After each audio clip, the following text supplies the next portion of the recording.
Man. By 2021, an estimated 125,000 Roundup cancer-related lawsuits had been filed against the company.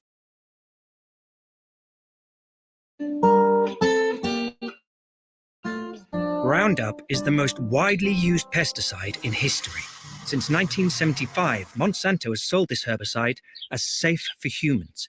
It was not until 2015 that the World Health Organization publicly declared glyphosate the primary ingredient in Roundup as a probable human carcinogen. It's purely a scientific evaluation that it can cause cancer, probably carcinogenic in humans. This morning, fallout from a monumental verdict. A jury in San Francisco found biochemical giant Monsanto liable for former school groundskeeper Dwayne Johnson's cancer, awarding $289 million in damages. For 70-year-old Edwin Hardiman, vindication. A San Francisco jury awarded $80 million to the California man. By 2021, an estimated 125,000 Roundup cancer-related lawsuits had been filed against the company. But glyphosate also has a negative impact on soil organic matter, according to plant pathologist Dr. Don Huber, who has studied the chemical since the 1970s. Glyphosate is probably the most chronically toxic chemicals we have ever had in our environment. Monsanto patented glyphosate as a herbicide in 1974, but the chemical carries two additional patents, both that negatively impact soil health over time. Glyphosate was first patented in 1964 as a chelating agent. A chelator binds to metal ions and breaks them down. Glyphosate was initially used to clear boiler pipes of mineral buildup. The chemical's third patent by Monsanto is as an antibiotic. In 1995, Monsanto was ready to commercialize the Roundup Ready plants. These were genetically engineered plants. You could spray with Roundup and they would survive and everything else was killed. Simplified weed control dramatically from a farmer standpoint. In the genetically engineered plant, when you apply the glyphosate to it, 80% stays in the plant for as long as the plant's alive. The 20% that moves out of the root system into the soil, it's a very powerful chelator for any positively charged element, nutrient. It's also a very powerful antibiotic. According to Dr. Huber, after years of applying glyphosate to a field, the chelating effect breaks down important soil mineral nutrients needed to produce a healthy plant.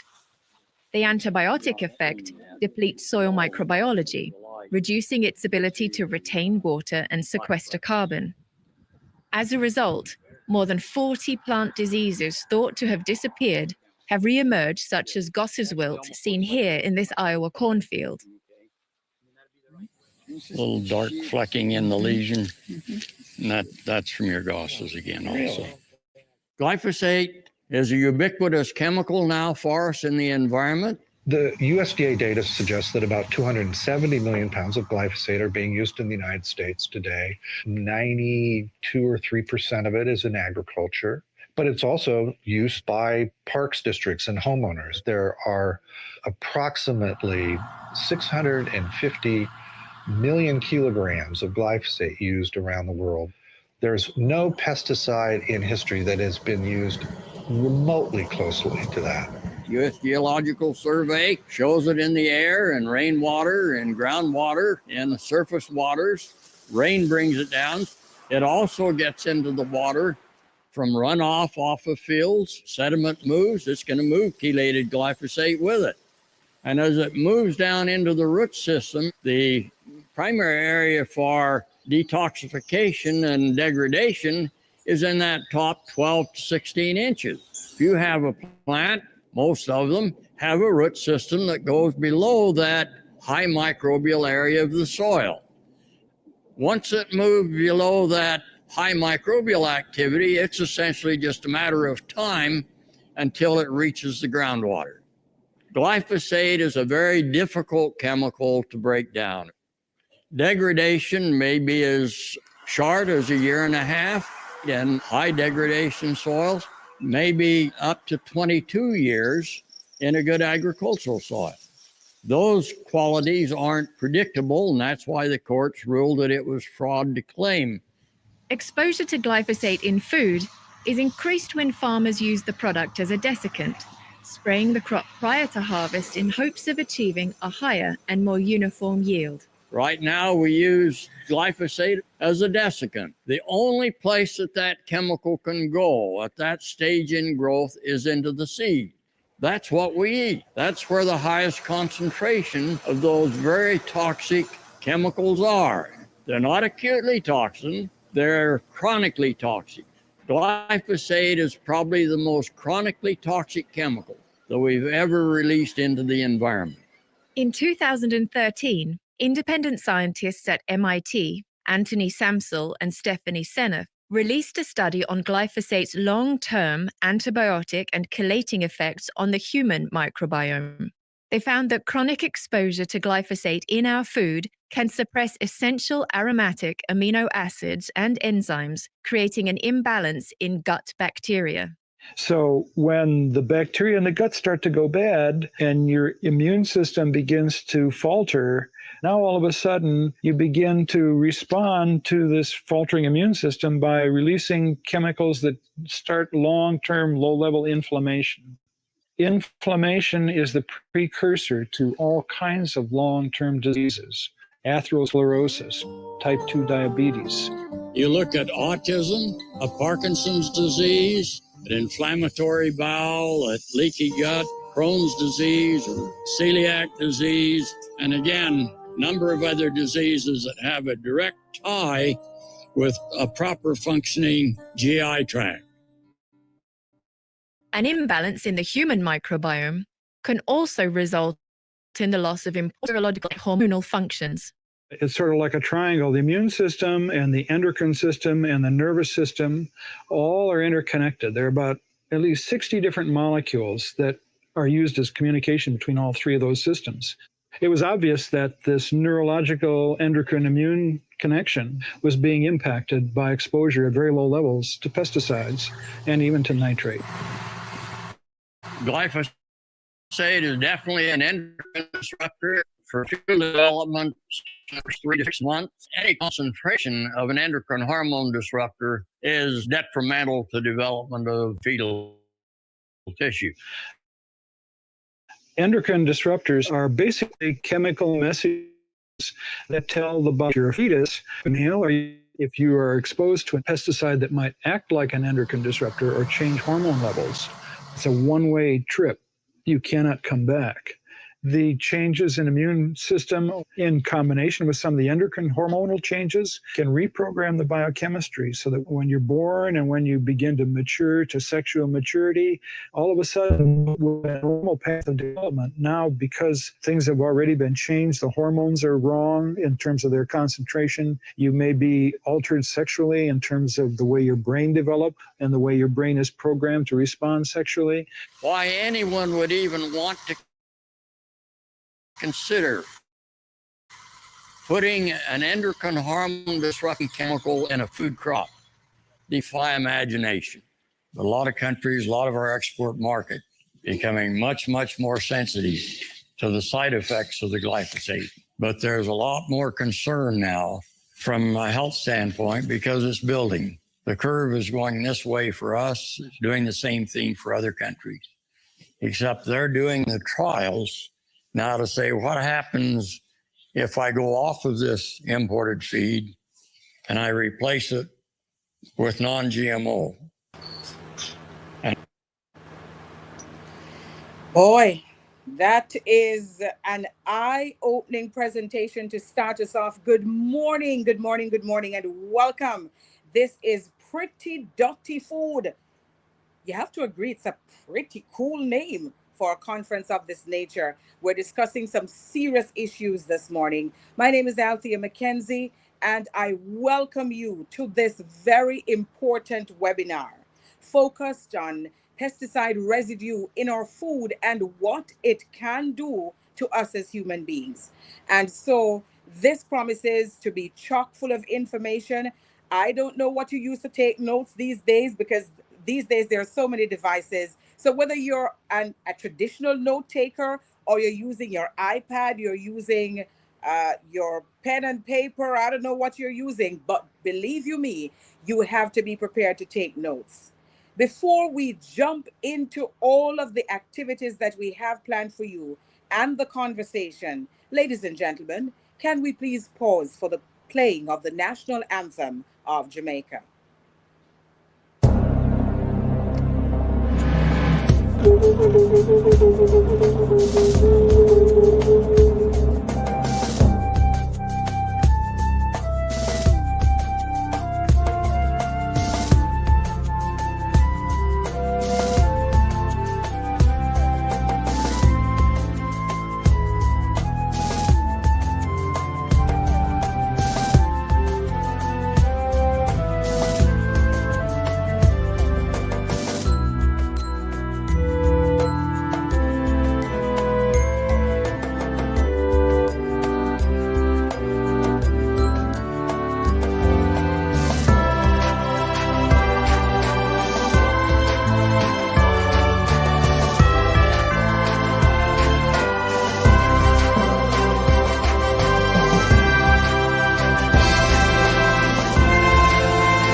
Ladies and gentlemen, the United Nations Population Division estimates that by the year 2030, there will be 9.7 billion people on Earth, around 30% more people than in 2017.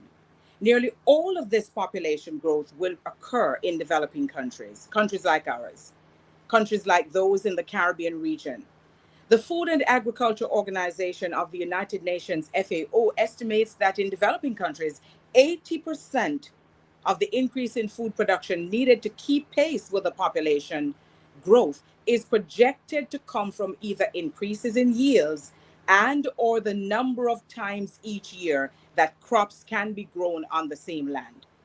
What they're saying is that we need to be growing more food, or we're going to have to be producing more food in order to feed the burgeoning population.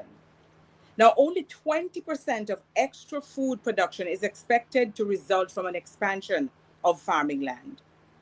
Pesticides can prevent large crop losses and will therefore continue to play a role in agriculture. However, the effects of exposure to pesticides on humans and the environment are a continuing concern. And that is why we have to meet in a forum like this to discuss ways of ensuring that we are calling a halt in some cases, and of course, providing solutions to people on how it is that they can move forward. And so the use of pesticides to produce food, both it's feed local populations and for export, needs to comply with good agricultural practices. We're going to be discussing some of those practices here today. But mine is not the task to provide the formal welcome. That is the job of Janice Dehaney. She is board chair. She started her professional career in the allied healthcare field, donning a lab coat, sitting behind a microscope and interacting with body fluids. But not wanting to be confined and limited, she segued into pharmaceutical sales in 1986, where she moved up the ranks to sales manager for the Caribbean with Janssen Sealab.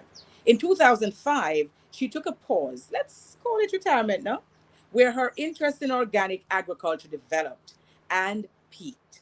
She started Jandu Farm in 2006, cultivating on a small section of a 95-acre property of agricultural lands in Trelawney owned by her dad, and applying organic principles. Always ready for a challenge and wanting to get a good grasp of the requirements for organic production, she participated and was successful in the iFoam Inspectors course in 2007. She has been a member of JOAM since that time, and she's also the current president of the St. James Horticultural Society. Ladies and gentlemen, this is a woman who is leading from the front. Put your hands together, wherever it is that you are. You may put them together on the screen or just do it. I can't see you. but we know that you're cheering her on as she comes to provide the official welcome and introduction. Ladies and gentlemen, Janice Dehaney. Good morning, everyone. Thank you so much, Althea, for that warm introduction. And it is indeed my pleasure to welcome all of you on board. I acknowledge our moderator, Althea, the team from Carrefour, and also the panelists that have consented to be a part of this exciting Pretty Dutty Food webinar. So JOAM is the host in collaboration with Genesis, which is a soil regeneration project which we're undertaking now in collaboration with the Ministry of Agriculture, Fisheries and Mining. And JOAM as an advocacy group always is concerned with regards to all things organic in Jamaica. And clean food is one of the things that we are really very mindful of. And we've always been concerned about the quality of the food that we're consuming and the levels of pesticides, as well as whether or not it's nutritionally dense. And so we thought it very, very opportune to dovetail on all the work that we've been doing. We're in phase 2 of the Genesis project. And we thought it was just the right time to highlight the importance of clean food and the impact that pesticides have been having on our food production and consumption in Jamaica. Our vision at JOAM, which is the Jamaica Organic Agriculture Movement, is brand organic Jamaica, utilizing regenerative agricultural practices towards sustaining healthy families, communities. And so it's right or mandate as part of what it is that we're doing. JOAM started 3 years ago, interesting conference called Farming as a Business. And so this year, we thought we could make connections from farm to fork. And we are using this opportunity, bringing in some persons who are very involved with food consumption and food preparation, like the likes of Chef Brian Lumley, Liz Soames, Christopher Binns, to kind of stimulate the interest. I acknowledge also our main presenter who will have the data and all that we need to know, especially about our local setting, Dr. Dwight Robinson, who is the head of the Pesticide Control Authority in Jamaica. And so we acknowledge Dr. Dwight Robinson as well as the rest of the panelists. So we want you to be involved, stay tuned, participate as best as you can, because this Pretty Dutty Food pesticide residue in our food is going to be an eye-opening presentation, and it's going to be triggering and stimulating a lot of discussion with regards to what we are doing and how we move it forward. So at this time, I'd like to invite project lead, Mrs. Nicola Shirley Phillips, I'll hand over to her and she'll continue with regards to the Genesis project. Thank you so much. Thanks, Janice. I really appreciate the introduction, and just saying welcome to everyone that has decided to join us today. I'm so excited to see so many people that have registered. I think we have over 300 people, probably up to 400 people that should be on this call. This subject matter is so important. I wanted to come on and talk a little bit about the Genesis project, but also talk about why we came up with Pretty Dutty Food. So the Genesis project, as Janice mentioned, we're going around the island. We're partnering with the Ministry of Agriculture to go and look at soil health and give strategies that will be able to help our farmers to reduce and also, even not use some of the fertilizers and chemicals that they've been using, because we actually in the organic movement have the strategies and very old practices that have worked and actually work across the world in terms of compost and biochar and effective microorganisms. We have 11 different strategies that we brought to the ministry and said, if we do this, we can reduce the use of these pesticides and these fungicides and these herbicides and all the fertilizers that we're using. Because what's been happening over the years, we've been really damaging our soils. And part of it is because of the culture that we've kind of grew up in, right? We grew up in a very extraction farming methodology from slavery days when we don't really care. We're just kind of growing things to export, not thinking about the soils that we're using and are we regenerating those soils. And we've come to a point where we are today when our soils are really damaged, right? And so how do we go now to restore those soils? Because we live on this island and we want to be able to, give something to our next generation. And also the soils are becoming so toxic that they're actually really impacting all the water and our lives as well. And we see that. And I think if we, with the number of people that are on this call, if you could probably, if there was a way to put your hand up, how many people do you know that is suffering from some kind of cancer? They're probably, almost everybody in the room would probably have their hand up. I've been seeing recent people that are exiting, transitioning, dying because of something in their system is off, right? And so as we go around the island, what was happening, we would look for demonstration sites in different parishes.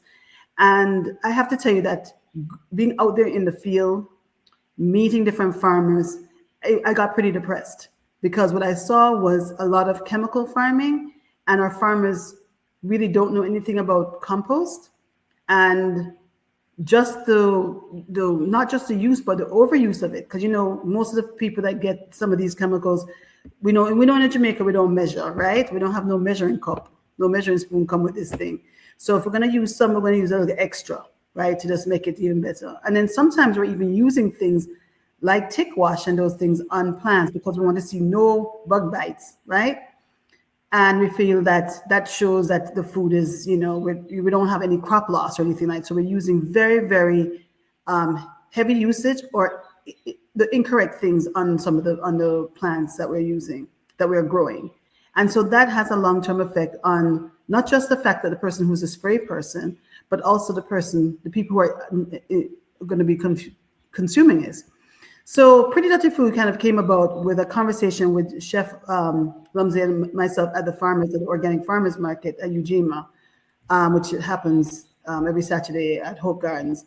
And he was purchasing some products, and we started to have a conversation about what I was seeing as I was driving around the island and explaining, like, Chef, you're getting food from different places. We're very grateful that you get some organic food from us. But a lot of chefs across the island and cook shops, everybody, they're using cabbage, they're using different vegetables, they're using tomatoes, they're using onions, using all this stuff.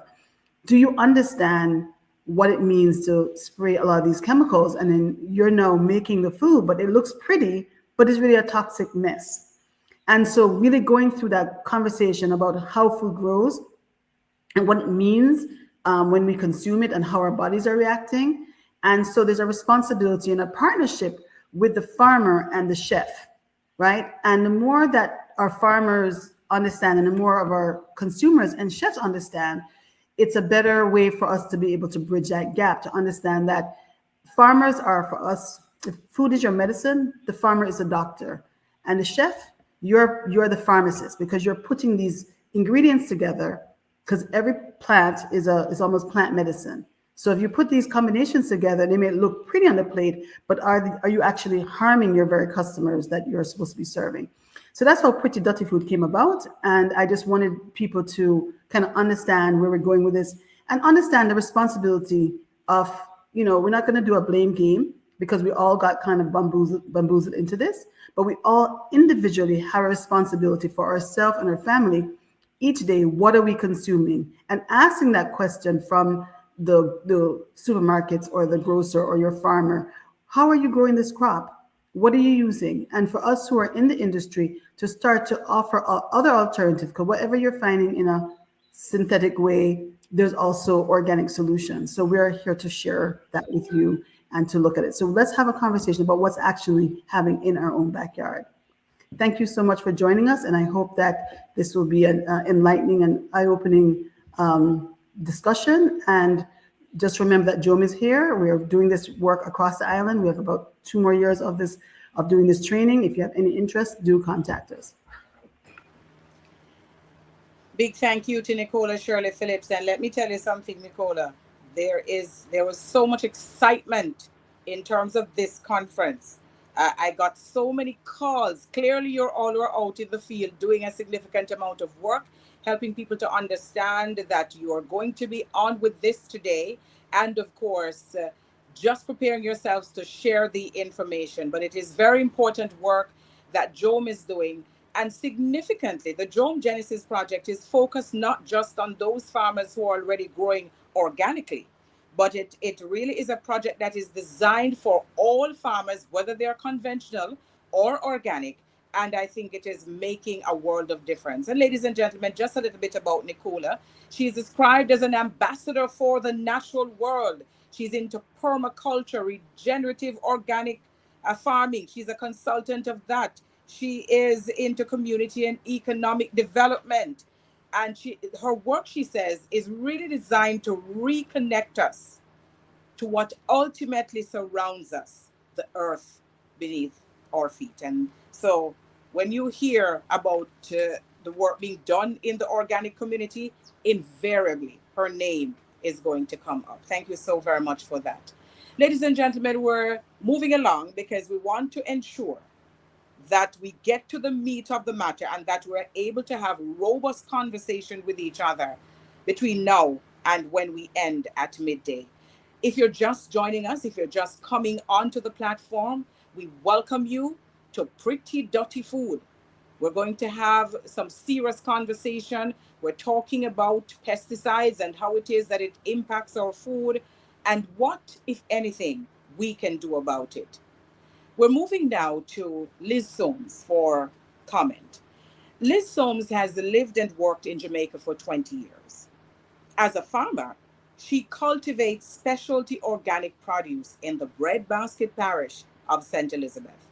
As a sustainable agricultural and culinary consultant, she has completed successful projects at private coastal villas, hotels, and small farms. Liz has also worked for NGOs that focus on sustainable agriculture, establishing one of the first organic farming cooperatives in the Caribbean, in addition to starting the region's first farm-to-table dinner series.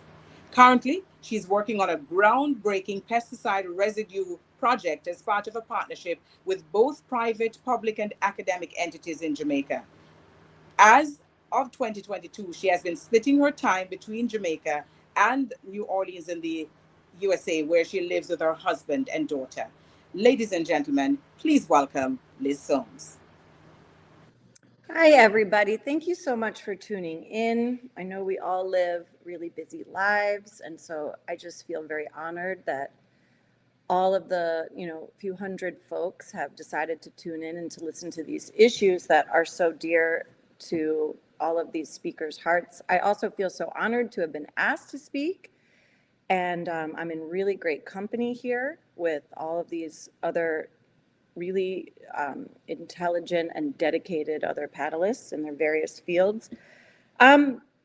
I actually wanted to take my time that's been allotted to me to kind of talk about my journey in this field and how it kind of reflects a little bit of the journey of agriculture itself in Jamaica and worldwide, because I do believe like the personal is also the political, the personal is also the global. So just gonna kind of take my time here to speak about my personal journey in this realm. So I was a very idealistic person in my early 20s when I first moved to Jamaica from the US. I was awarded a grant that sent me to the island to establish one of the first or the first organic farmers cooperatives in Jamaica.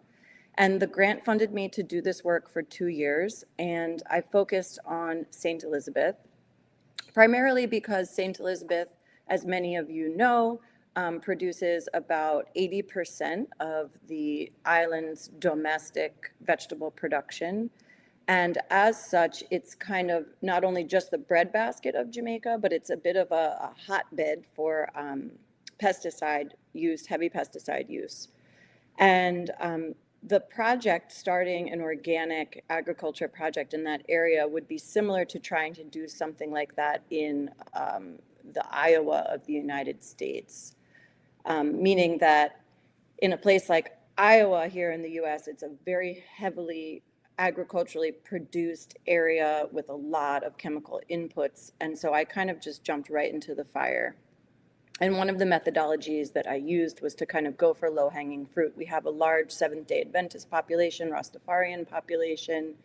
These are folks who already were feeling very strongly about growing things naturally, about using older methods of organic agriculture that perhaps their grandparents and parents had been using.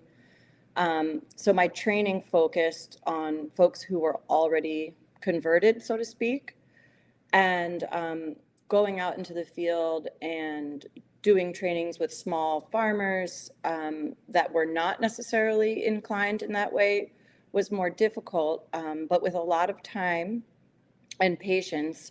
At one point, I was able to organize, I think it was about 5 farms. One of those farms was actually the site for what Althea had mentioned, which was the first farm to table experience in Jamaica and in the Caribbean, actually. The farm was the site of one of my trainings. It had switched over to organic agriculture, and then was an incredible experience for tourists and locals alike to come to and sit in the field and dine and hear about this farmer's particular journey, switching over to organic. And that was really put into full motion by our partnership with Jake's Hotel in St. Elizabeth, who I really credit for being, one of the most incredible advocates of my work and the work of sustainability and organic in agriculture in Jamaica. One of the biggest successes from setting up this farmers cooperative was actually Jake's willingness to sign something that we called a farmer to kitchen agreement, which I still very much promote with different projects I work on, which is when you get either a hotel or a business entity to agree above all else to purchase their items from places that are both local but also growing in the sustainable ways that you support and that your customers support. So Jake's was completely instrumental in that. However, going back to this sort of journey portion, that was in many ways a very small effort that I was able to make because it was really just me, and I was funded by one foundation, and I was able to help convert and transition folks over to 100% organic on a small scale. And I guess we can all relate to the fact that as we get older, we become perhaps a little less idealistic and a little bit more realistic. And one of the revelations and conclusions that I came to as I continued to live and farm on my own in Jamaica is that there needs to be some balance. Folks are underserved, particularly small farmers, and particularly in St. Elizabeth. The need for a high yield and to make money to support your family trumps all else. And so, my mind really went to how do we balance between being 100% organic, fully idealistic, to maybe a way that is more integrated, that can really work with the way that people need to make money and work with the way that people need to live, and also literacy levels, all of these different complex factors that play into how one farms in order to make a living and to put food on the table of your family. So along that journey, I was always in partnership and felt very supported by Minister Tufton, who at the time when I moved to Jamaica was Minister of Agriculture, and then, as we know, has become Minister of Health. We had a really kind of poignant meeting right before the pandemic where basically he said to me, we just need the data. We need a great white paper that essentially says what is going on with pesticide and pesticide residue in this country, and how can we get that data,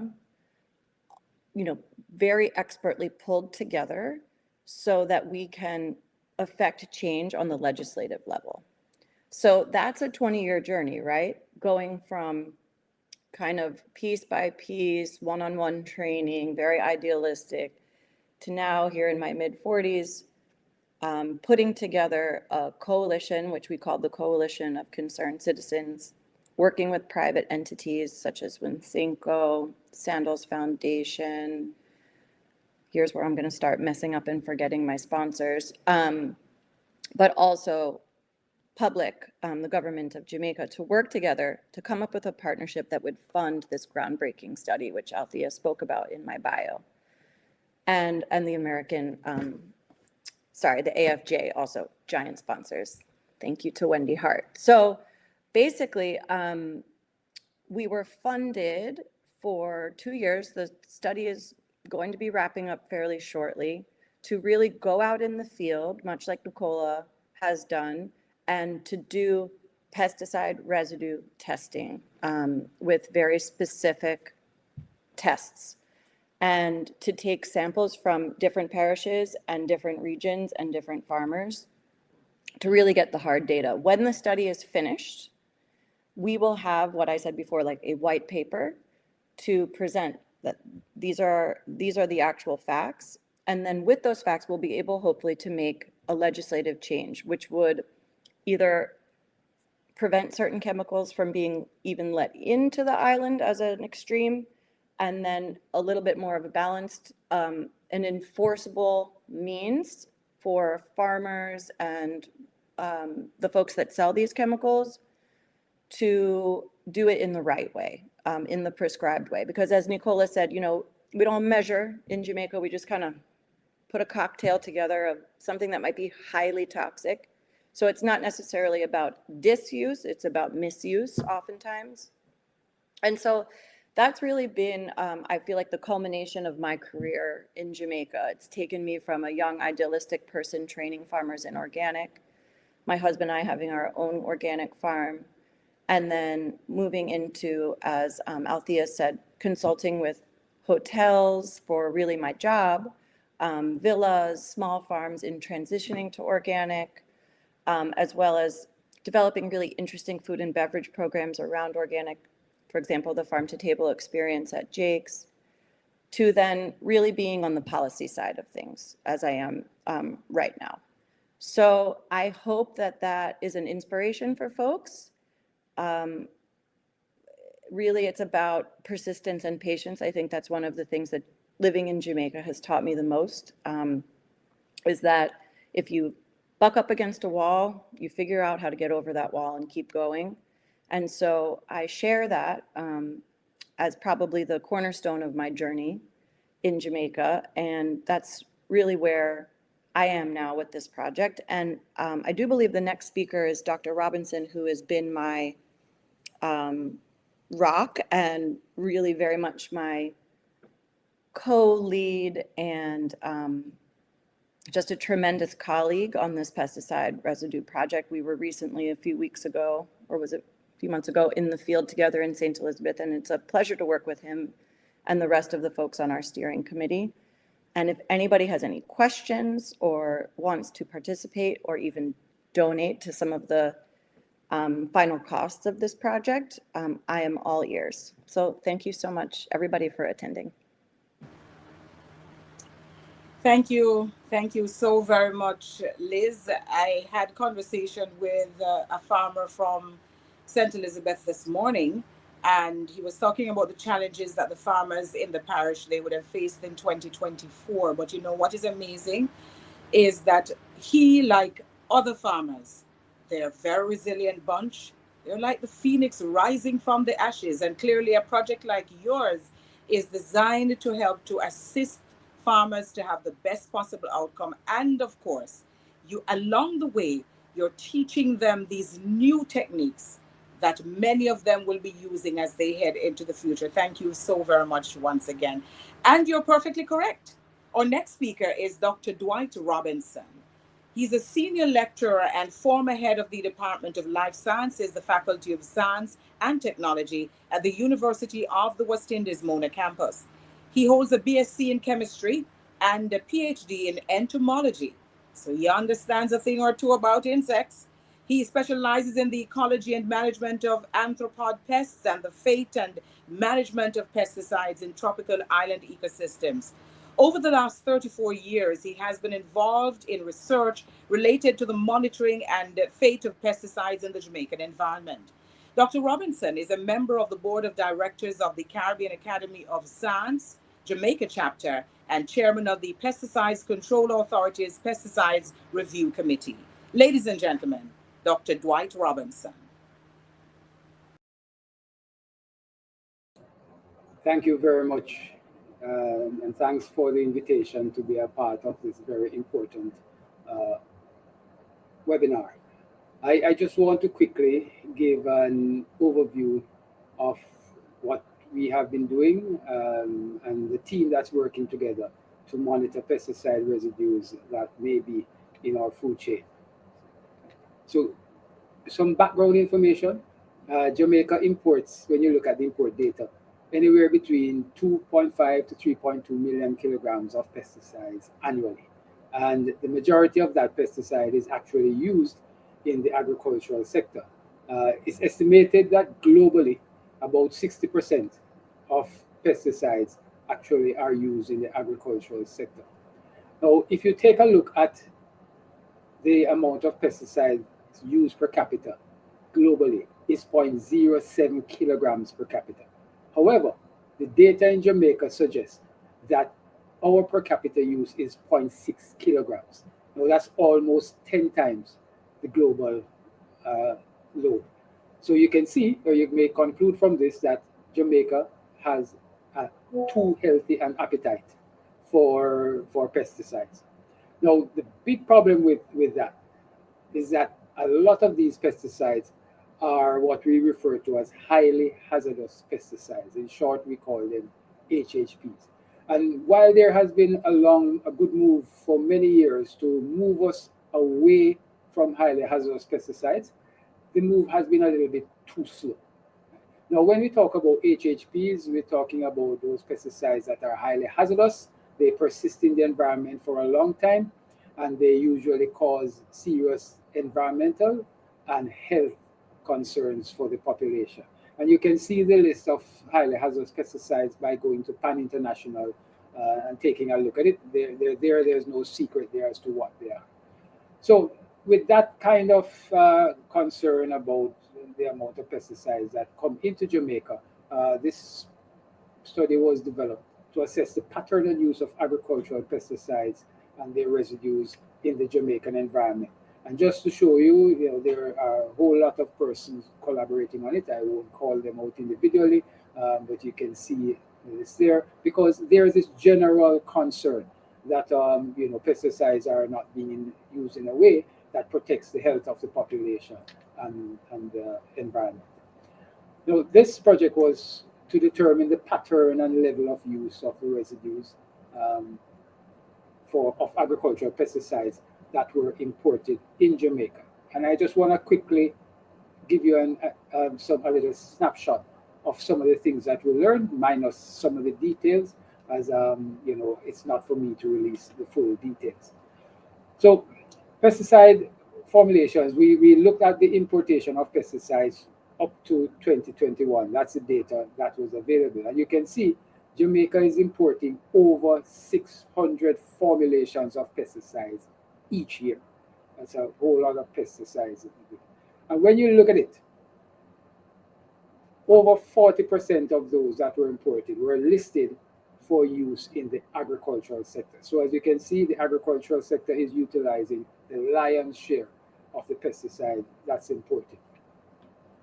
Now, the concern we had there was that of the active ingredients that were looked at, 40 of them were classified as highly hazardous pesticides. And that's the group of pesticides that cause a lot of concern and the type we would rather not see being used in Jamaica. And all of these were brought in for use in the agricultural sector. Now, the question is asked, are they entering the food chain? That's one of the things we're here to discuss today. So we had a previous study done. The PCA had done studies between 2009 and 2014. And in those studies, it was reported that 11% of the samples, the fresh vegetable samples taken, pesticide residues were detected on them. Our study that ran from 2022-23 and continuing into 24-25, 26% of the samples had detectable levels of pesticide residues on them. So you can say we're not improving. That's over 10 years, and instead of having less residues detected, we ended up with more residues detected. And when you look back at this study that was done in 2009-2014, you will see the crops that had the highest level of detection, not the highest concentration, but most frequently the residues detected on these. So callaloo, thyme, pak choy, cabbage, tomato rounded up the top 5. Hot pepper came in sometime. So you want to look to see what is happening in terms of now. What are the changes? So looking at it there, you will see a situation where you're seeing this. It means that those are the crops on which we detected pesticide residues. So put the colors, the ones that are listed in red. What you realize is that the same crops that 10 years ago were coming up with frequent pesticide residue detections, cabbage, callaloo, pak choy, thyme, tomato, are the same ones that we are finding having pesticides more frequently 10 years later, which means that we are not learning the lesson and we're not changing our practices in the way we actually should. So remembering this graph, there seems to be no difference. It's almost as if we could just change a year and the graph would be appropriate. Now, people may always want to find what pesticides are entering. Are the highly hazardous pesticides the ones that are entering the food chain, that are creating potential problems? And so this is a quick list of some of the things that have been found in both years. And again, if you look at it, the ones that have been lightened there are a whole list that it looks too similar to what we were seeing 10 years ago. And it suggests that we are not changing the practice. And these that are highlighted here are highly hazardous pesticides. Now, what we do, how we deal with it, that's for discussions and for us to move forward. So having shared this information, again, I ask the question, are HHPs impacting our food chain? And I think that is what we will be discussing as we go forward for today and hopefully in the future as we work towards a solution for what this problem that we may be having. Thank you very much. Thank you so very much, Dr. Robinson. That is a lot of very frightening information you have shared there. When we think about the amount of pesticides that we are importing into the country each year. But of course, the role of the Pesticides Control Authority is to provide the information so that people can understand what is going on and how it is that they can use pesticides safely, if at all. I do notice, was it Nicola who mentioned the measurement? I know someone mentioned measurements a little bit earlier on.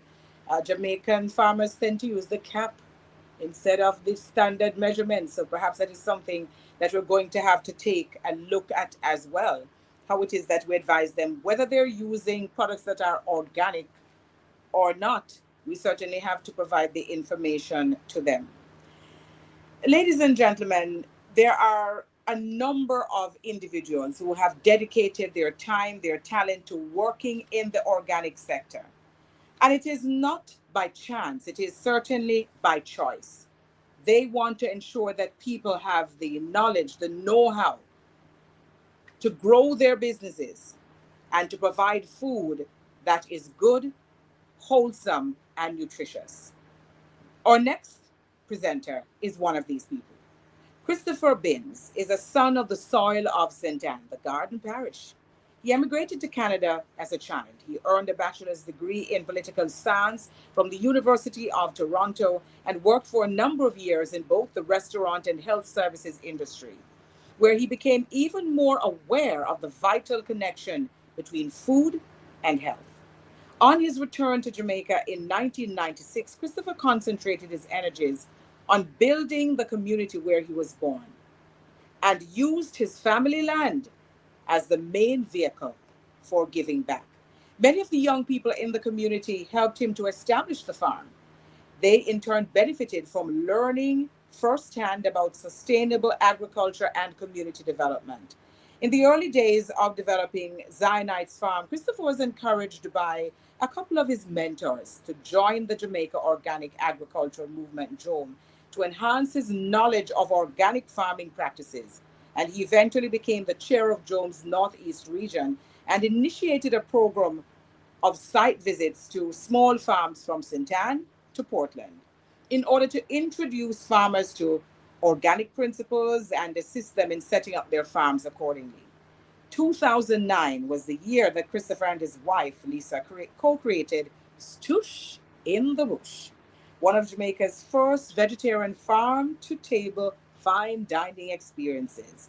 Stush in the Bush has grown from strength to strength, building on the same principles on which it was founded: love for the earth and all she provides, love for the plant and animal life, and love for each other. Award-winning Stush in the Bush caters to a discerning local and international clientele. Ladies and gentlemen, Christopher Binns.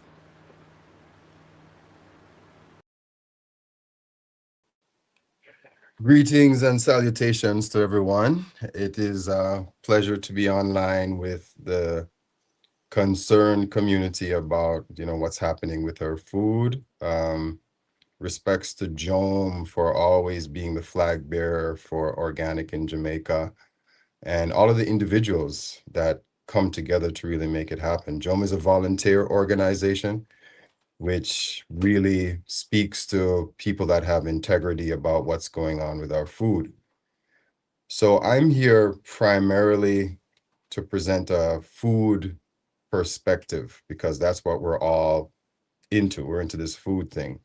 And as I listen to Liz, Dr. Robinson, Nicola, and all the people that have spoke so far, one of the things that keeps resonating in my mind is that as individuals, we can only do so much. We can do a lot. There's this quote by Margaret Mead about, it takes individuals to really move the dial. And it's always a small group of committed individuals that have made some of the greatest changes in the world. So that's what we're attempting to do with JOAM and Project Genesis especially. Genesis, the name came up when we were discussing this project that I've been in love with from day one, because it's connected to a lot of the things that I hold dear. And it stands for the Jamaica Environmental Regenerative System. And the reason why I chose system on the end is because as we're going forward with trying to clean up the dirty food, one of the main things that we have to look at is that it's a systematic approach. And this system begins by looking at, why do we have this abundance of all of these chemicals in our food system in the first place? So whenever I hear the word side, whether it be pesticides, herbicides, because we're really talking about pesticides. I hear that word thrown around a lot since we're talking, but there's a lot more than just the pesticides. You have herbicide, you have fungicide, you have insecticide, you have silicide, you have selective herbicides. But anytime I hear the suffix side, it brings me back to the main issue that I have with the current system that we have is that side, if you take it a little further, you're going to talk about genocide, homicide, infanticide. It always refers to death. And the idea that our food system, which is supposed to provide us with life, has been overtaken by chemicals that are made to kill is alarming and also very much something that boggles the mind. But it brings us to what the main issue with this thing is, that as we try to approach, changing the way that we look at our food system, changing the model, changing the paradigm, we have to look first at policy. The policies that we have in this country that allow these chemicals to come in, that actually encourage these chemicals to come in. So if I'm buying a seed, for instance, and let's start with the seed, one of the main issues that we have with going organic in Jamaica is that you cannot buy organic seeds nowhere on the island of Jamaica. And the policy that's set up is actually set up to be prohibitive to bringing in organic seeds. So if I want to bring in an organic seed, I have to get a phytosanitary certificate. And what's happening at plant quarantine is that whatever policy that they have, wherever it came from, means that it's easier to bring in seeds that have been inoculated with with all these different things like pesticides, like things that they spray on the seed to prevent insecticides. You ever get a carrot seed that's supposed to be kind of a gray color, and all of a sudden it's bright orange? It's because it's been covered in an insecticide.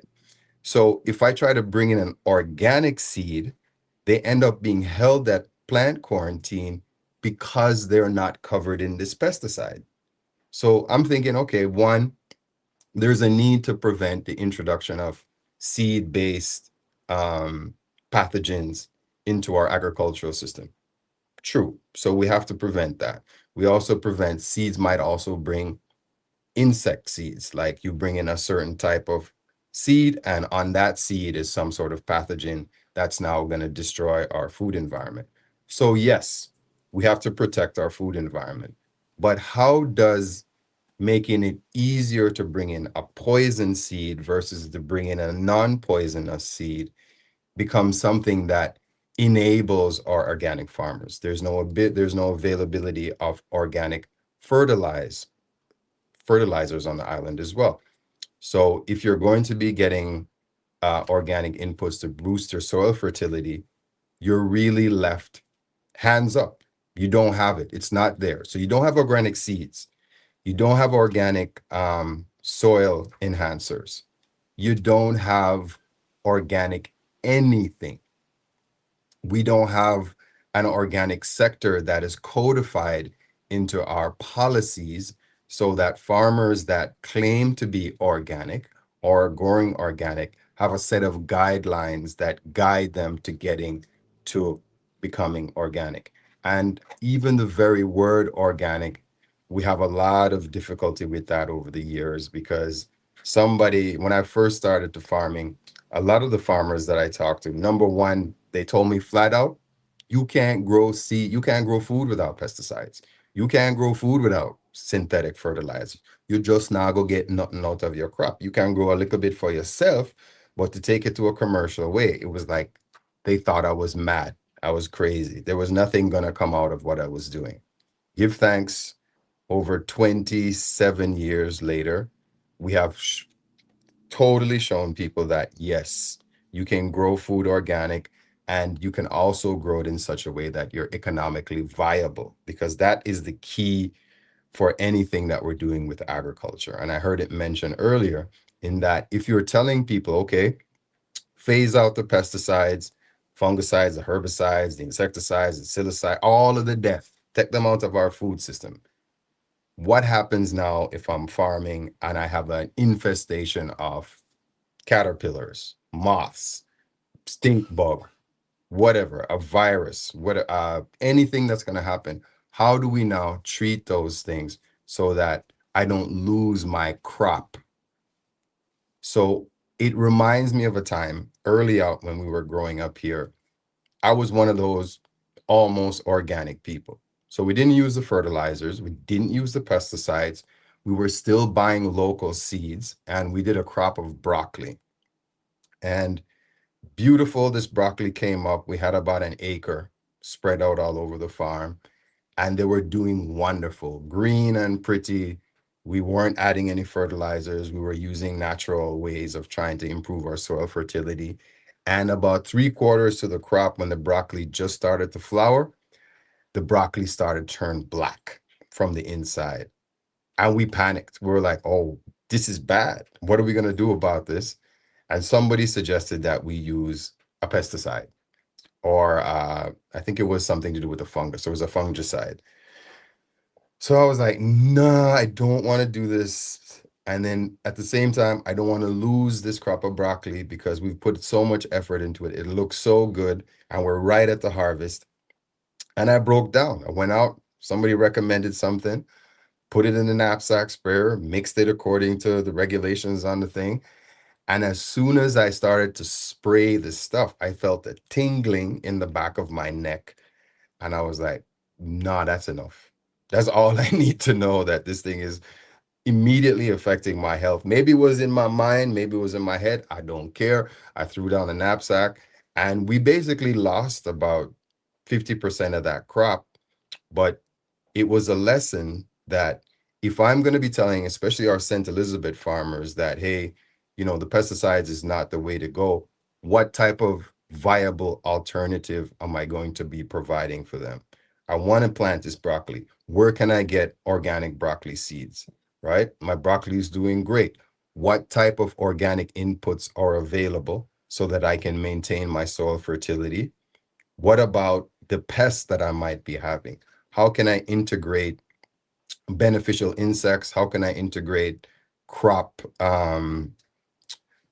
sharing crops so that I am intercropping crops in my broccoli that will help to prevent the insects? How can I select the right area so that I'm not encouraging fungus? And all of these things are what Project Genesis is enabling our farmers to do. Island-wide, we're going from space to space, giving farmers the know-how, the skill, the information, the support, all of these things so that they have an option, a viable option. But at the same time, if we're now trying to bring in seeds to facilitate this process, and our seeds are now being held at planned quarantine, potentially indefinitely until they spoil, and $3,000 worth of seeds that were going to be able to support our farmers are now all of a sudden can't get to the farmers because of the policies that are at planned quarantine, then how am I going to really convince farmers that this is in any way viable? It makes it very difficult. And coming from our perspective at Stush in the Bush, yes, we grow a lot of the produce that goes into our dining experience, but there's times when onions, for instance, onions hate me. They won't grow well up here. So I have to find somebody that has brought in organic onion seeds, has grown them in an organic way, and chances are that supply is limited. And when we're thinking about providing a whole agricultural sector with the tools to enable them to do this, we also have to think about scale, right? So you have our biggest industry in Jamaica is tourism. So you have a lot of these tourism interests, the hotels, the villas, the restaurants, the small producers, the agro producers, people that are making product from their produce that would love to get organic produce. But where are they going to get it from? Ujima, kudos to Nicola and the Ujima team, Source Farm Foundation, for creating this oasis of clean food. But if I came to you as the Rio or the Jamaica Grant or Bahia Principal, and I'm saying, okay, I need to stock my pantry with organic produce for the year, is that even possible? Can we provide 2 tons of organic carrots? Can we provide 2 tons of, because it's a matter of scale. So how do we get to the point where, sure, we're saying the right things, sure, we want to clean up our food system, but how then can we enable the farmers to create the supply, to get the organic seeds? It has to start with policy.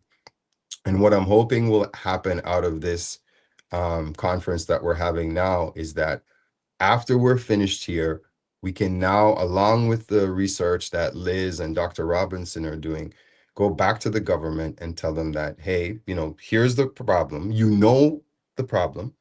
And I'm going to add another layer to this thing that's happening with America and America First and Make America Great Again, is that a lot of these things that we're depending on could at any point become so prohibitive that we can't even afford to buy all these chemicals, fertilizers, and stuff. So we have to get to a point where we're saying, yeah, Jamaica first. Let's look at how we can sustainably create an industry, an organic industry that's producing its own seeds. We can enable farmers to increase their soil fertility.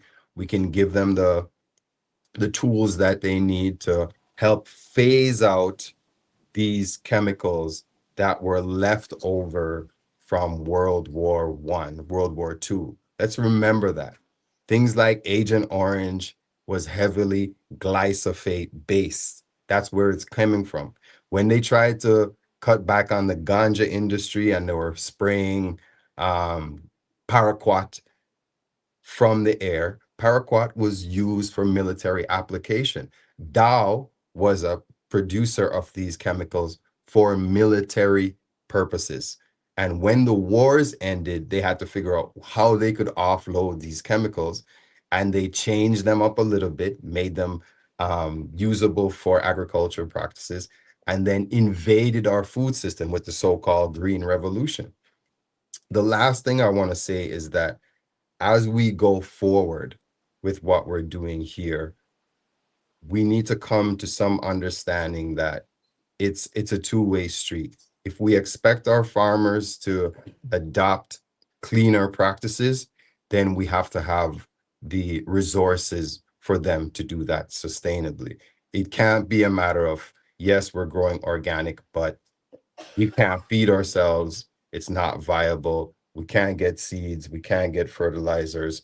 All of these things that we need to really enable our food system. So it's a pleasure to be on here and look forward to, taking this thing to the next level.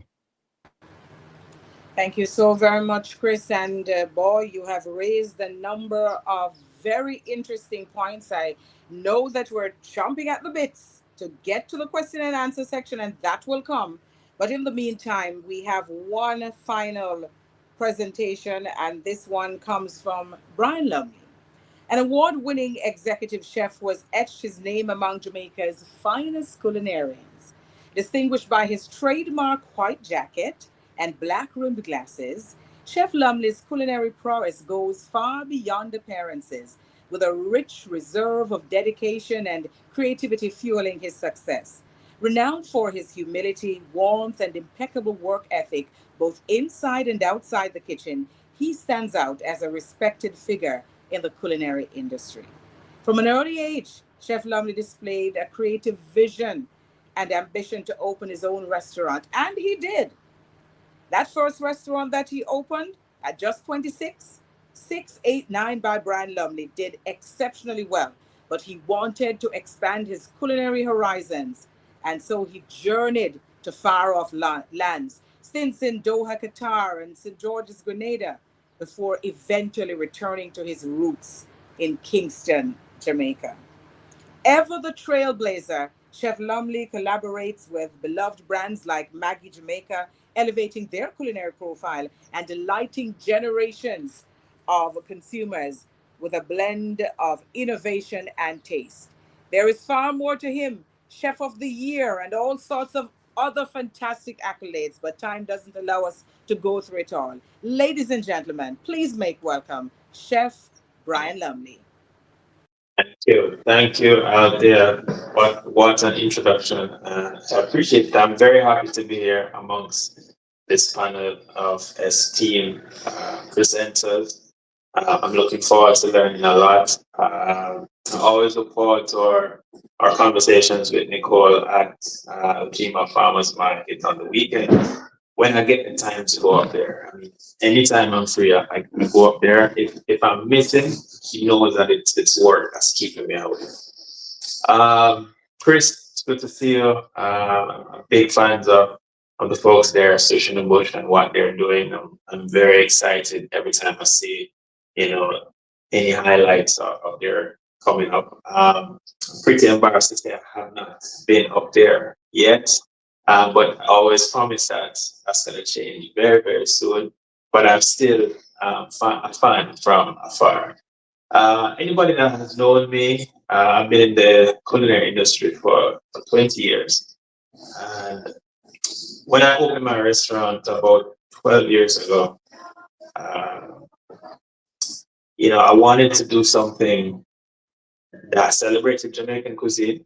I wanted to do something that had, a gourmet touch. And gourmet for me is not just about pretty plates, but it's about the source of the food and the nourishment the food provides and the way in which it's prepared. There's something when I travel and there's a craving that I develop for Jamaican food. At any point in time when I'm away for too long, as I come back to Jamaica, there's a warm aroma of rice and peas that I'm craving, or a refreshing coconut water, or I don't know, it's the oxtail, the curd goat, the salad, the vegetables, the fruit. I mean, the sweetness is just different, and I crave Jamaican products, in a way that it's just hard to describe. When I closed the restaurant 689 and went to Qatar, so before I used to suffer from sinusitis. Right, and my mom has it, my sister has it, my brother has it. And when I was going to Qatar, it was daunting on my mind because it's a desert. So I'm thinking immediately it's gonna be dust. It's gonna be, you know, it's gonna be agitating for my sinuses. And what I discovered was, when we got there, you're indoor a lot. And then over there, you don't eat pork. So pork is banned, of course, in the country, and alcohol. And not only that, it's like they have even though they're a desert and they don't grow much, their neighbors are pretty developed. So they bring over a lot of the food from them. And a lot of the systems they have in place is organic. It's organic food. But it didn't dawn on me like where the food was coming from or how it was. I was just kind of forced to change my diet because, of course, when I was in Jamaica, in their supermarkets, it's displays of fresh seafood. The meats are halal. The vegetables are organically grown, probably in greenhouses. And and would you believe I was not troubled with sinus at all for the entire year. So when I got back to the Caribbean, I decided that I'm going to continue on that diet, whatever that diet was. And I started to eat less meat products. I still eat meat, but I just eat less of it. And I ate more vegetables, more fruits. I eat a lot of, I wouldn't say I eat a lot of starch, but I love pasta. And eat sweet potato. And shortly after, when I came back, I think it was in 2018, 2019, I started doing green juices. That's what led me to the farmers market, Ujima Farmers Market, because I started to say I'm going to source as much organic produce as I can to go into these green juices. And from that, started to get a lot more curious as to what really is organic food. Why do they call it organic food? What constitutes as organic food? Because as a chef, I used to believe that Jamaica is very special, but that it's majority of our food is organic. I would not, until Nicole pointed it out, and through the research of Dr. Robinson and others, that there's so much pesticide in our food. I just used to think, you go to Coronation Market and we have a plethora of fresh foods. They look beautiful, great produce, but didn't know that they were pretty dirty food. So it's a very interesting journey for me to learn and pay attention to, because as a chef, she's very right. We are the pharmacists. We put the ingredients together. And sometimes I get very annoyed because I would go out in the field, and when I'm shopping, I'm very cautious of the ingredients. Like, I taste a lot. Right? I'll go in the farmer's market and I'll taste the cherry tomatoes, I'll taste the little herbs, I'll taste a piece of the lettuce. Because even though it looks good, there's a particular flavor that I'm looking for. What I don't know yet is, how would we be able to tell is just pesticides change the flavor of the food compared to organic? Because I have a very sensitive palate. So I can taste cucumbers, for example, and there's a bitterish taste or a watered down taste that I don't want. There's a very subtle sweetness that I'm looking for, or a crunch, a light crunch when I have a cucumber, versus cherry tomatoes versus broccoli. I'll taste raw broccoli, raw cauliflower. I'll taste them all. But I just want to know, the nutrient dense and the flavor density of a particular vegetable and things that I'm putting together for, let's say, my brunch or my dinner menus, lunch menus, etc. So as a chef, those things are particularly important to me. And I'm just very happy to be a part of this community and this very important discussion, because I think the more we put it to light, these things, a lot of people keep asking, why is healthy things so expensive? And you realize that's a part of the system. It's demand and supply. And I think through these conversations, we will start to demand more of the healthier stuff. And then you can have that shift as you go along. Right. So I won't take up much of the time in the presentation. I'm just really excited to go into the discussion and the questioning. Yeah, that's pretty much it from me. I'm gonna leave it right here for now until we continue in this conversation. Chef Brian Lumley, thank you so very much. I tell you that the diversity in terms of the experiences of our guests today really is adding quite a bit to the conversation that we're now going to delve into, because I know this is why you came. Yes, you came for the presentations. That is the launching pad for the conversations we're going to have. But I know that you also have a myriad of questions to ask our guests. And so we're moving now into the panel discussion. So this is where now we're going to be engaging them in conversation, putting questions to them. And by the way, we're encouraging you to drop the questions in the chat. So place your questions in the chat so we can access them. Mike and the team, they will bring those questions up on screen so we can see what the questions are and, of course, get the answers. And, of course, I have a myriad of questions. I have a whole host of questions just having gone through the various presentations, and each of the presenters had brought something different to say. They brought something different to the table, but in so many ways, they're on the same page. And I want us all to be on the same page as well.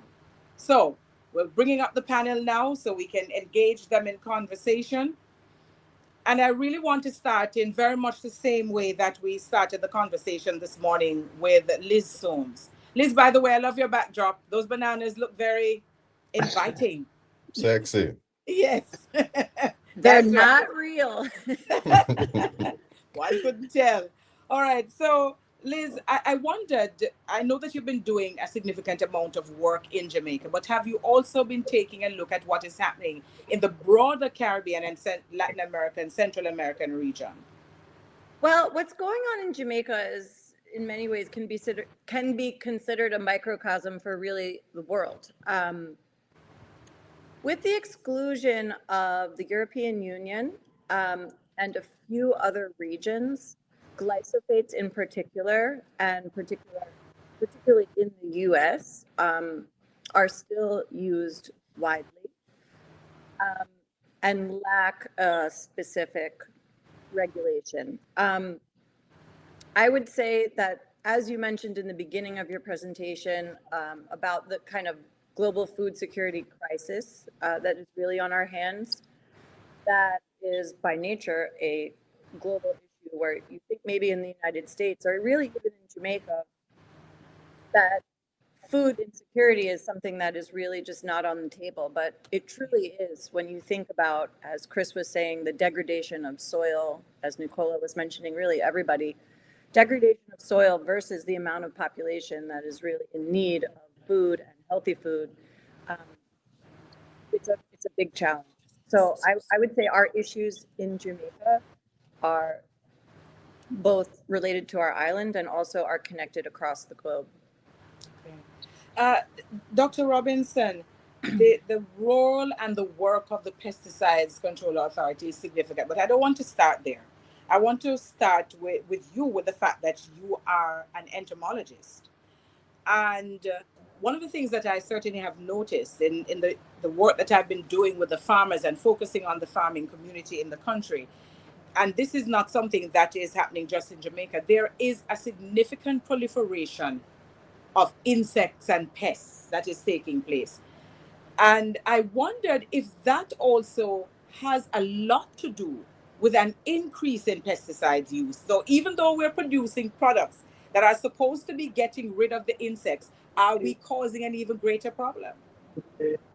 All right, this is one of the cases where I wonder, is it the eggs or the chickens first? Because if there is a lot of pests, and that probably is causing the high use of pesticides. From the research I've done over the years, the high use of pesticides has resulted in even higher levels of pests, because they have put so much pesticides into the environment that it has destroyed the natural enemies. It has created an imbalance. And as a result of that, now they have to be going for more pesticides. But if the thing that caused the problem is what you're going to use to solve it, it's not going to be solved. So the first thing to say to them is that you can't solve this problem by applying more and more toxic pesticides. We have to understand that what we have done is we have created an ecological imbalance. We must realize that a pest is nature's way of restoring a balance, right? Because if you get up and you have monocropping everything, nature is going to say, this is not balanced. The best way for me to create a balance is for a pest to eat it down. So it's how you design your farming ecosystems to make sure it's balanced, so nature doesn't think it needs to fix anything. And then you have to be going there with pesticides. So I think probably the overuse of pesticides is making the problem of pests worse. There are so many lessons that I have been learning about the similarities among human beings and animals and our plants. We're not that different from each other. Physiologically, we're different, but we're talking about the same kind of issues and challenges. We're talking about the same kinds of things that we need in our bodies to grow and develop. And I wonder, Doc, if there is anything that you're learning from all of that study of the pests that you can transfer to us as human beings to help us to better understand how to deal with the pests. Yeah. The thing is, you are so correct in that, we are not that much different. When you look at it down to a molecular level, it's just that we have more of the same molecules making up different things. And so it's really something you can learn. And that's why I usually point out to individuals that, so I sit in a lab and I use test insects to look at the impact pesticides have on them, right? And I keep saying to persons, it's no different from the impact it will actually have on us. It's just that we probably need more of that amount, because we have such a larger system for it to have an impact on us. But to get persons to understand that you're right, we're not that much different. We're just a little bit more of the same thing that makes us a little bit more complicated. And when we break it down and simplify it, you just realize that it's just a matter of time before what kills an insect is going to actually kill us. So an insect dies in 24 hours, we may die in 24 years. We just have to understand, that the high level of exposure we have is not something that is good for us as human beings at the moment. Thank you so very much for the perspective. Let us bring Chris Binns in, because just listening to you, Christopher Binns, I get the feeling that what you really want to push for is a change in policy And I wondered what you would like to see in that policy. Well, the policy is one thing, but first we have to do a change in the mindset. And I think when we talk just hearing what Dr. Robinson said a little while ago, and the question that you asked is also very important. You know, we've developed something that they call Terminator insects. You remember that movie Terminator that he just couldn't die? So what we've done by using all of these chemicals is that we've enabled these insects to kind of morph themselves by adapting all of these other capabilities that make them resistant to all of these chemicals. So you could be spraying your life away and they're just like, I'm a Terminator. I'm going to keep on killing what you're trying to grow. But if we think about exactly what you said, our connection with nature, that when you clear an area and you're going to produce a crop, you've destroyed the natural environment. So the bugs that were there were living off of the grass, they were living off of the wild plants, and you've now eradicated all of that. But they're still there to a point. So what are they going to eat? And exactly going back to monocropping, you're going to put in this crop of tomatoes, which is something I like to use all the time. You put in this beautiful crop of tomatoes, they're coming up great, they look wonderful, and the caterpillars are just one side going, yeah, this is for us. This must be for us because you've destroyed my food source, but hey, you've provided me something else that I can eat. So they're going to totally take over that crop. And if your first response is, I'm going to have to kill this insect, he's just going to be like, okay, I'm going to go through my life cycle. I'm going to maybe die, but I'm going to leave my eggs in the field. And then they're going to come up. They're going to be stronger. They're going to develop a resistance to this chemical. And so you're going to keep exactly what you're saying. You're repeating this cycle where you're actually building the insect's resistance to these chemicals, and you're enable them to be more dominant in the same environment that you're trying to get rid of. So the first thing we have to do is we have to have a mindset that says we're not working against nature. We and nature are one. Exactly what you said. If you look at your fingerprint and you go to a tree, all of those little marks that are in your fingerprint are the same marks when you take a cross section of a tree, right? We depend on nature for our survival, and nature depends on us for its survival. It's a symbiotic relationship that we've turned to an adversarial relationship. So the first thing is a change in the mindset. And I think if we change the mindset, then the policy would easily follow. And we would recognize that a lot of the policies that we have in place are actually contributing to the insecurity in our food system. Okay, thanks, What Chris. I would like to see first, we have to make farming sexy. You see how Chef Definitely. Brian makes chefing sexy? He's the hottest chef in the world right now. You check his page, it's just beautiful people. Check it out, his beautiful food. And because he himself is a good looking guy, he's very attractive. So people are attracted to what he does. The average age of your farmer is like 55 or 60. It's not sexy. Nobody wants to get into something that they don't see as attractive. So if we don't have a youth that is taking over the farming sector after these 50, 60-year-olds and are integrating all of these technological practices. They're on their YouTube talking about farming. They're on their Instagram talking about farming. They're attracting other young people to say, you know what? This is something, I don't have to be a DJ. I don't have to be a football player. I don't have to be a track star. I can be a sexy farmer. So we have to make farming attractive to a wider cross-section of our population, especially young people. So that is the next thing we have to have. We have to make farming sexy again.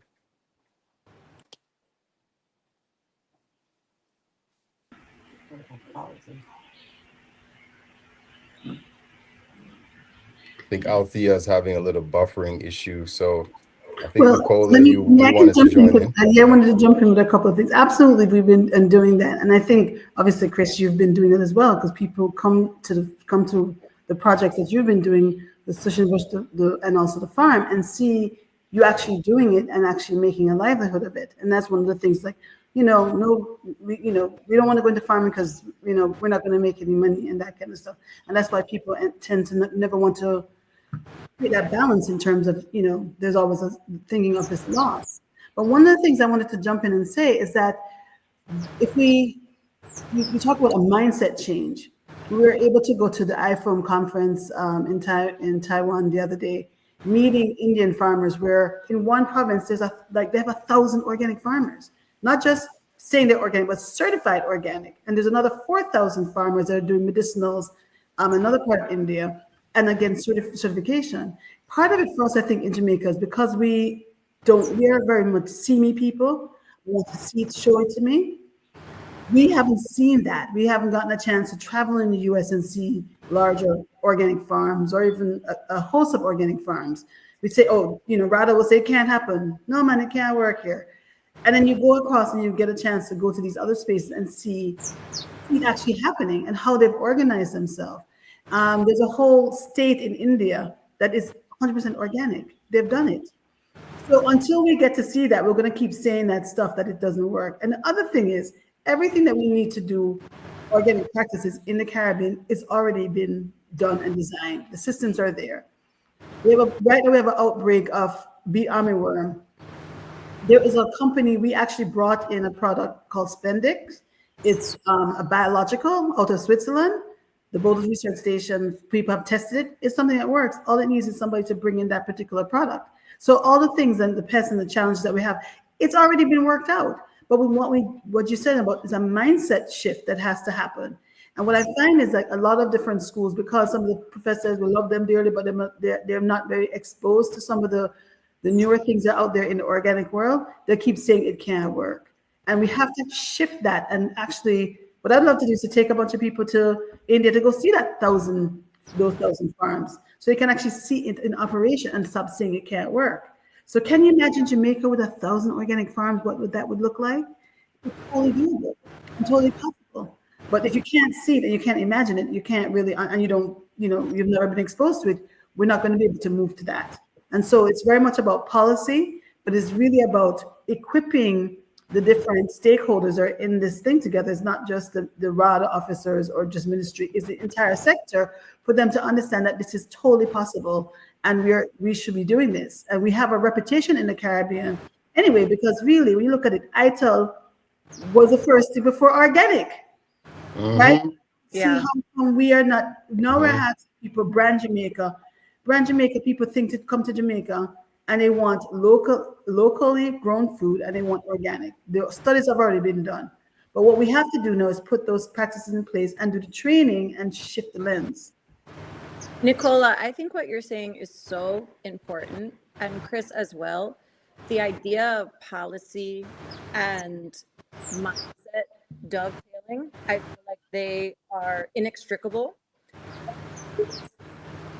Aha moments in my career in Jamaica was when slow food actually gave me and a couple rural farmers from St. Elizabeth a scholarship to attend the Terra Madre Slow Food Conference in 2005, so almost 20 years ago. And the wisdom that the farmers I brought achieved from being in community with small farmers from around the world, from Bhutan to India to West African countries, everywhere was represented there, was extraordinary. And I had this light bulb kind of go off in my head, similar to what you were saying about delegations going elsewhere and being able to see what's possible.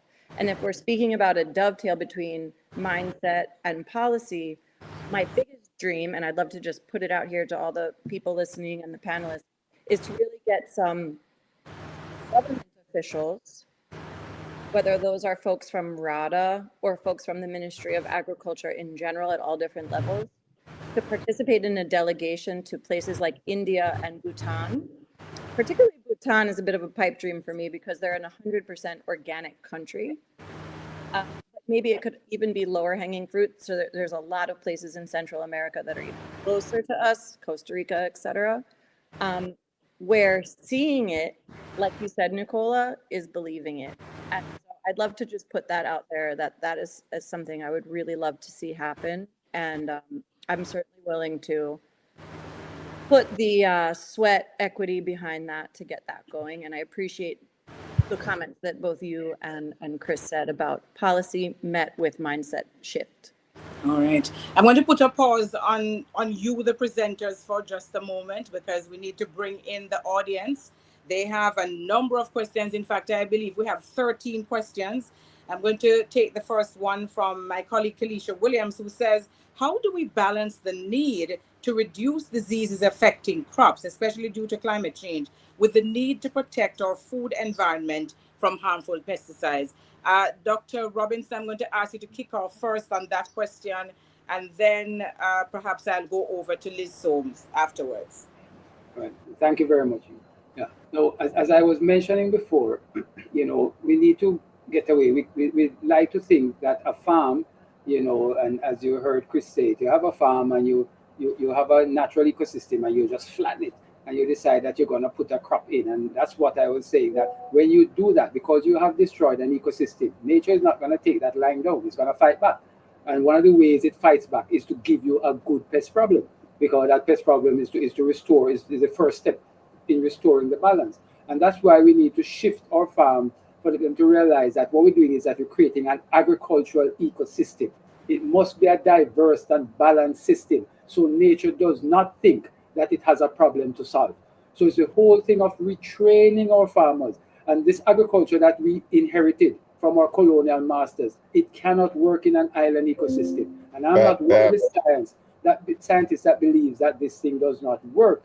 We have not gone out there and generated the data to show that it can.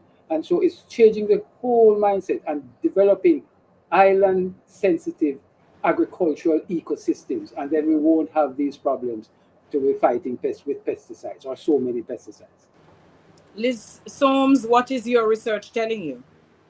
Well, I couldn't really agree more. I don't want to reinvent the wheel and go on and on with emphatically agreeing with Dr. Robinson. So I would just like to say something maybe even a little simpler, which has been a tactic that has really worked for me in transitioning folks to organic. I think Nicola mentioned it as well.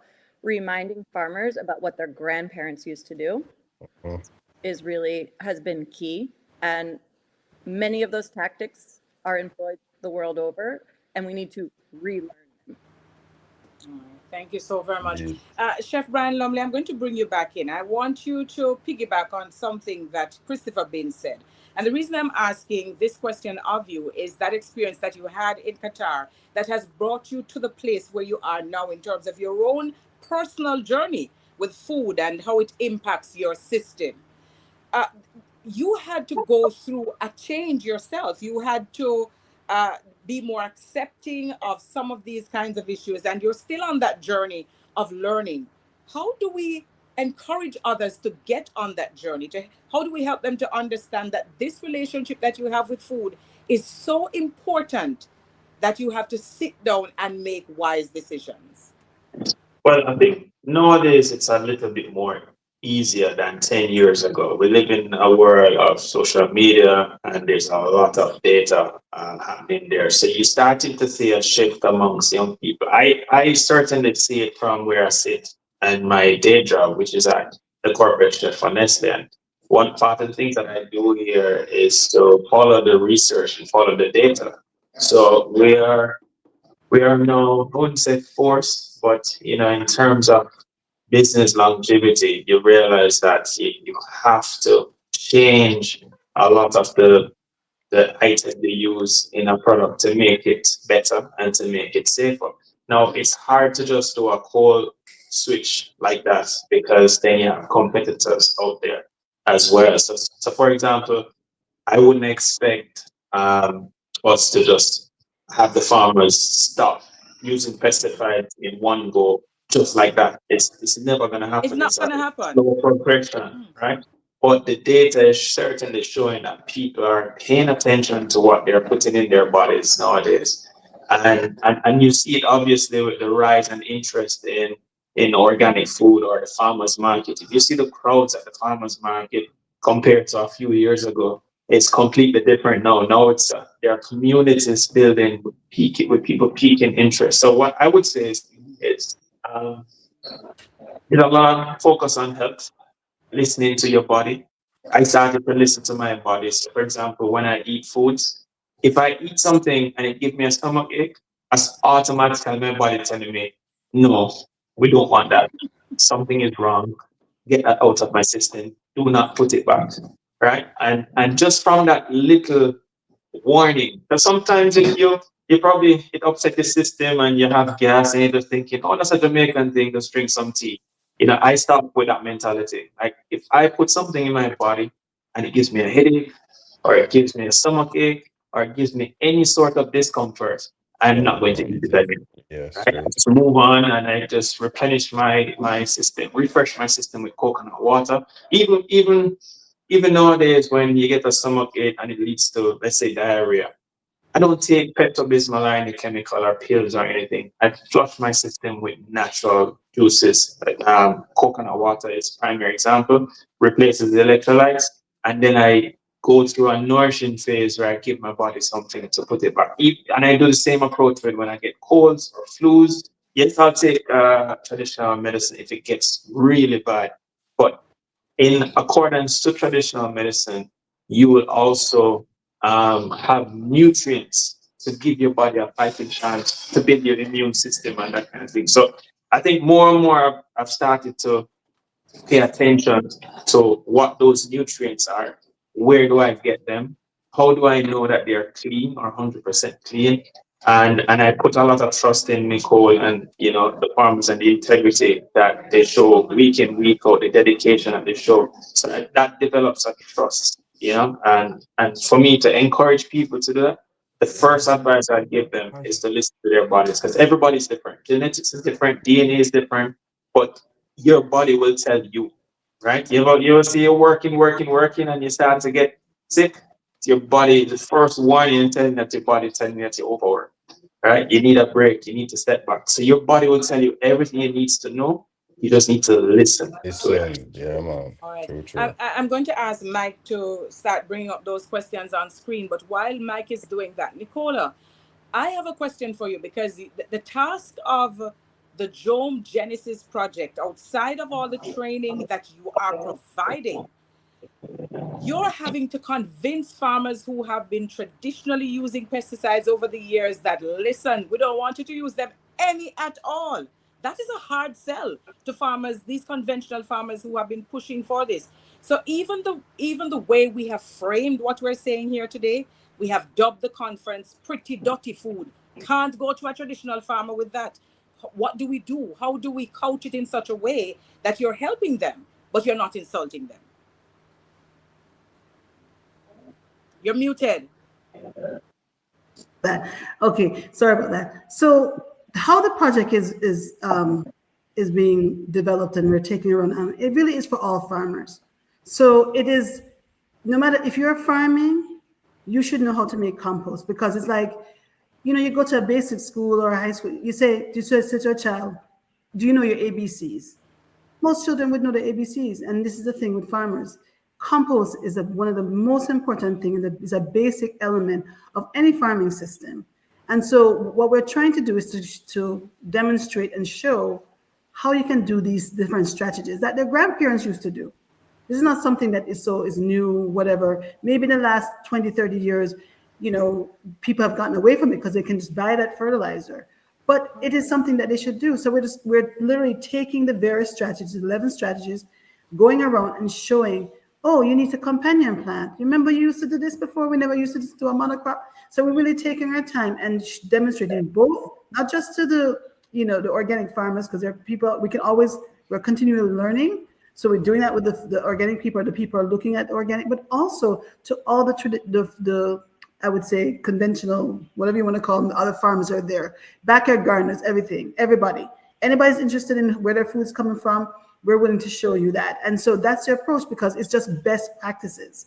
It's not something that we're trying to, shift anybody into any particular, it's just best practice across the board. And once you like the idea, Nicola, of taking them back to their roots. Right, so important. And the roots is really the connection.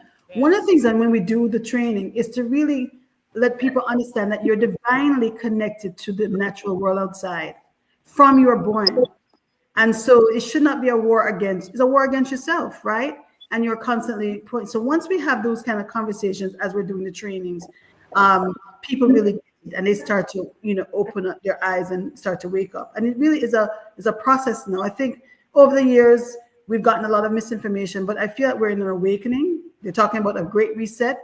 I would like to see the great reset happen in Jamaica, where we're actually now understanding we're in this beautiful paradise, this island that people travel from all over the world to come to, right? Every week we get flights in all over to come to Jamaica, that we are already living in this magical, amazing space that we just need to stir it and take care of it. And there's nowhere it says, in the Garden of Eden, that we should be dumping a bunch of things that we ourselves are going to have to ingest. So I think, as Chris says, a mind shift that has to change. But the thing is that we have to say something. That's one of the reasons that we wanted to make sure we have this conversation, because there's a big elephant in the room, which is the practices that we're doing, and nobody wants to address it, right? And so this is the first step, is having this conversation and saying, listen, we shouldn't be poisoning ourselves, right? And there are other alternative ways that we could be getting the same, even a better result, and actually having a regenerative system. All right. Let us take a couple of questions now from those who are online. This one is from Sean Mark Campbell. With the study done on pesticide residue on fresh produce, was maximum residue limit taken into consideration when measuring detection? And is there a link to both studies? Doc? Yeah, absolutely. What happened is that because in doing the study, I report to a steering committee, which needs to release everything. What you notice I presented today was the qualitative component of the study. I didn't present the quantitative side, which for some of the residues, we do actually determine the concentration on the product. And when we determine that concentration, we also compare it with the MRL that's listed for that product. And just to give it, there are instances where the concentration we have found on a few crops have exceeded the MRL. In terms of access to the study, that I would have to leave. The team is led by the PCA, and that team has to determine how to make the results available. All right. This one is from Ella. Ella, which group in Jamaica is active in forest, watershed, and species protection? Well, I think NEPA has a lot of responsibility as far as watershed, mangroves. Definitely Jamaica Environmental Trust also is doing a lot of activities towards those Environmental things. Foundation. EFJ, right? Probably something that I shouldn't even touch on at this point, but we can't get around it, is that anything to do with agriculture is highly politicized. And we've seen recently what happened with the ruling with NEPA and the residue that was let go into the Rio Cobre. And there's a couple of things that we have to be aware that the National Environmental Protection Agency and the UDC are actually both under the auspices of the Office of the Prime Minister. So when you look at that, it seems like it'd be a good thing. If we're doing development, we're going to be considerate about the environment. But if you're in a situation where the two things conflict, which one of those things do you think is going to override the other? Is it going to be the environment, or is it going to be development? So I'll just leave that there. All right. Here's a question from Charmaine Bailey Bloomfield, who says, Chef? Oh, no, sorry, I'm just saying that's a big point. That's a huge food for thought. Yes, yeah. it is. Charmaine Bailey Bloomfield says, how can we get rid of or minimize chemicals in the nuts and beans we eat? I soak them from overnight, discard the water, and then use. Is this one way, or are there other ways? Who wants to tackle that one? I don't know. Which word that is? Yeah, I'm gonna let me take a person, because as somebody who has studied the fate of pesticides in the environment, and so one of the things you have with a lot of these pesticides, they are not very water soluble. So you're not getting them coming out in water. A lot of them are what you call lipophilic. They love more organic solvents. The type of organic solvents you may need to pull them out, you then can't eat the food after that. So the main thing is to make sure it's not in the nut in the first place. rather than to try to get it out. Even when you have people like, for example, on the fresh fruit, and we did a study on that where we're looking at can you wash it off? There's a certain concentration that is bound. You wash it, you still have a certain percentage on it. So the main thing is to ensure that you really don't have it on it in the first place. Doc, as a follow up to that, does heat destroy some of these pesticides? Yes, he denatures some of them, but the bad thing is that sometimes the heat converts it to a byproduct that's sometimes just as or more toxic than the More parent toxic. compound. Yes, yes. So you have to be very careful. Right, boy, I telling you, everywhere you go, make a joke here. Mm.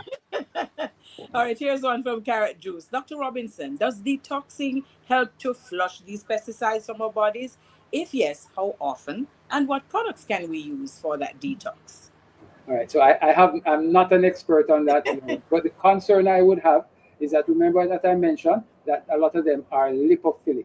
So some of them, and that's why we worried about the HHPs, because they are very lipophilic in that they are fat loving.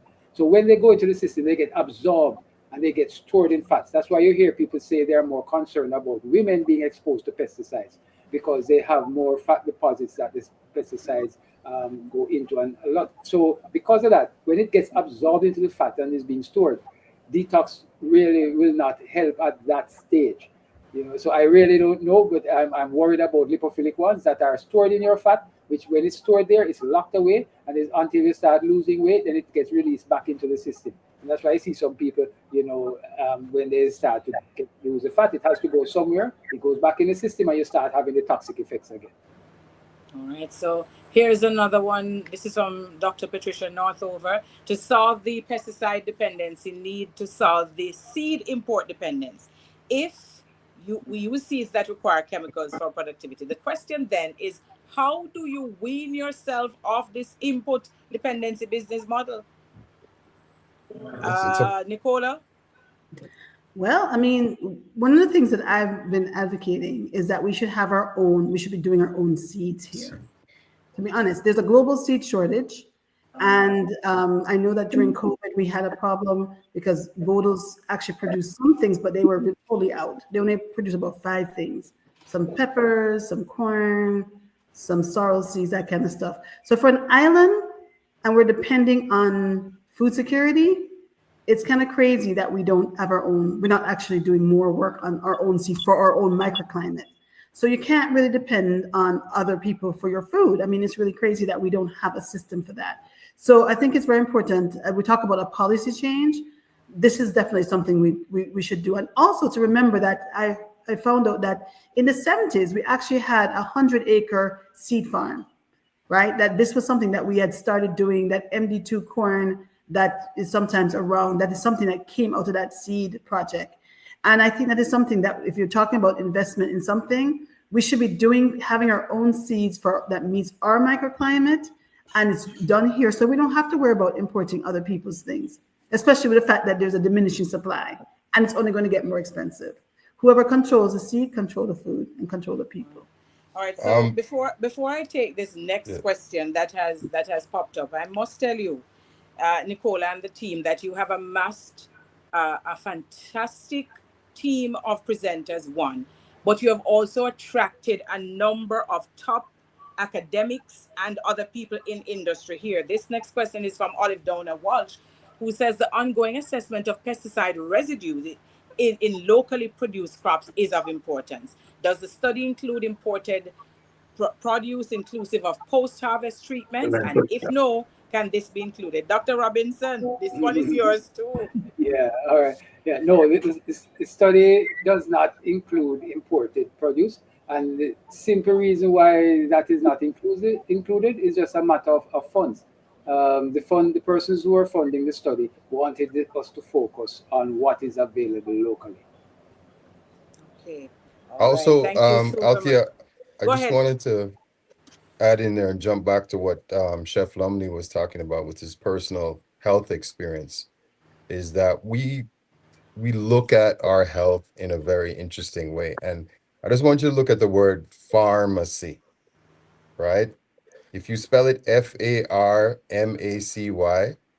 it now makes the farm the source of your medicine. So if your food is directly connected to your medicine, then we should be healing ourselves with our food. Exactly what Chef says. If you eat something and it gives you a headache, it gives you a stomach ache, something is wrong. Something is wrong with what you just ate. And what I noticed with a lot of people that are experiencing health issues, Chef also had a question about fibroids and all of these other issues that are now prevalent in our health system, cancer, diabetes, all these things directly link back to our food and the way our food lifestyle. And when you get to the other point where you're talking about things like celiac disease, right? Which is this, a lot of people talking about they want to be gluten-free, they don't eat flour. Sometimes it's not necessarily the gluten, and the presentation that we had on earlier is telling you that a large part of the food that we're getting is grains, it's wheat. And wheat is one of the most pesticide heavy farming products that we have in our food system. And we consume so much of it, going back to the rice in so many different ways. So sometimes you're not maybe allergic to the gluten, but you're allergic to the composite of chemicals that are being sprayed on that wheat. So we need to really kind of rethink again our food system. And we had Taurus Riley up one time and we're talking about the pharmacy, and he says the pharmacy is what the farmer sees. So we need to kind of rethink all of that. The food should be your medicine. Let your medicine be your food and your food be your medicine. That sounds like the next project for JOAM, pharmacy, Yes. pharmacology. Yes. Sounds like a good project that Spell with a F. Yes. Olive Downer Walsh is asking, does the conclusion of cancer contributing substances include non-pesticide products or items to which consumers have intense exposure and access? Dr. Robinson, I know that you must be having cross conversation with people who are in the medical profession as well. So sorry, sir, they're putting you under pressure. It's not me. Yeah, I looked at that one and I for that one I was just gonna plead the fifth. Right? That one I really would rather not comment on that, because we have not been screening it along the lines of it being carcinogenic. So yeah, when we do all the pesticides, we look at them and see which ones are listed as carcinogenic, and because if we think it is, we will raise a red flag. But I really don't want to say much more on that one, because it's outside of my scope. All right. Claudel Maitland Wilson says, I have imported small quantities of heirloom seeds from an international website, but those seeds never perform as well as the ones I buy locally. What can I do to make the heirloom seeds produce or even germinate? Chris, you want to take that one? Sure. For us at Stush, we typically only use heirloom seeds. And when we talk about heirloom seeds, you're talking about seeds that have been passed down from generation to generation. And one of the main advantages of heirloom seeds is that they are true to seed. So if I plant a Cherokee purple tomato, which is one of those heirloom varieties, I can extract those seeds, plant it back, and I'm going to get exactly that same seed. However, those seeds might require a little additional soil fertility. They might require a little additional protection from the environment. So one of the things that we do with our heirloom seeds is to provide very good plant medium, soil medium to germinate those seeds. And typically germinating seeds don't really require a lot anyways, but even after you've germinated them, to grow them out, that plant is going to require an exceptional amount of nutrients to maintain it, because one, it's not sprayed with a chemical that's going to prevent the ants from eating it. Two, it's not sprayed with a chemical that's going to prevent a fungus or a virus from attacking it at the germination stage.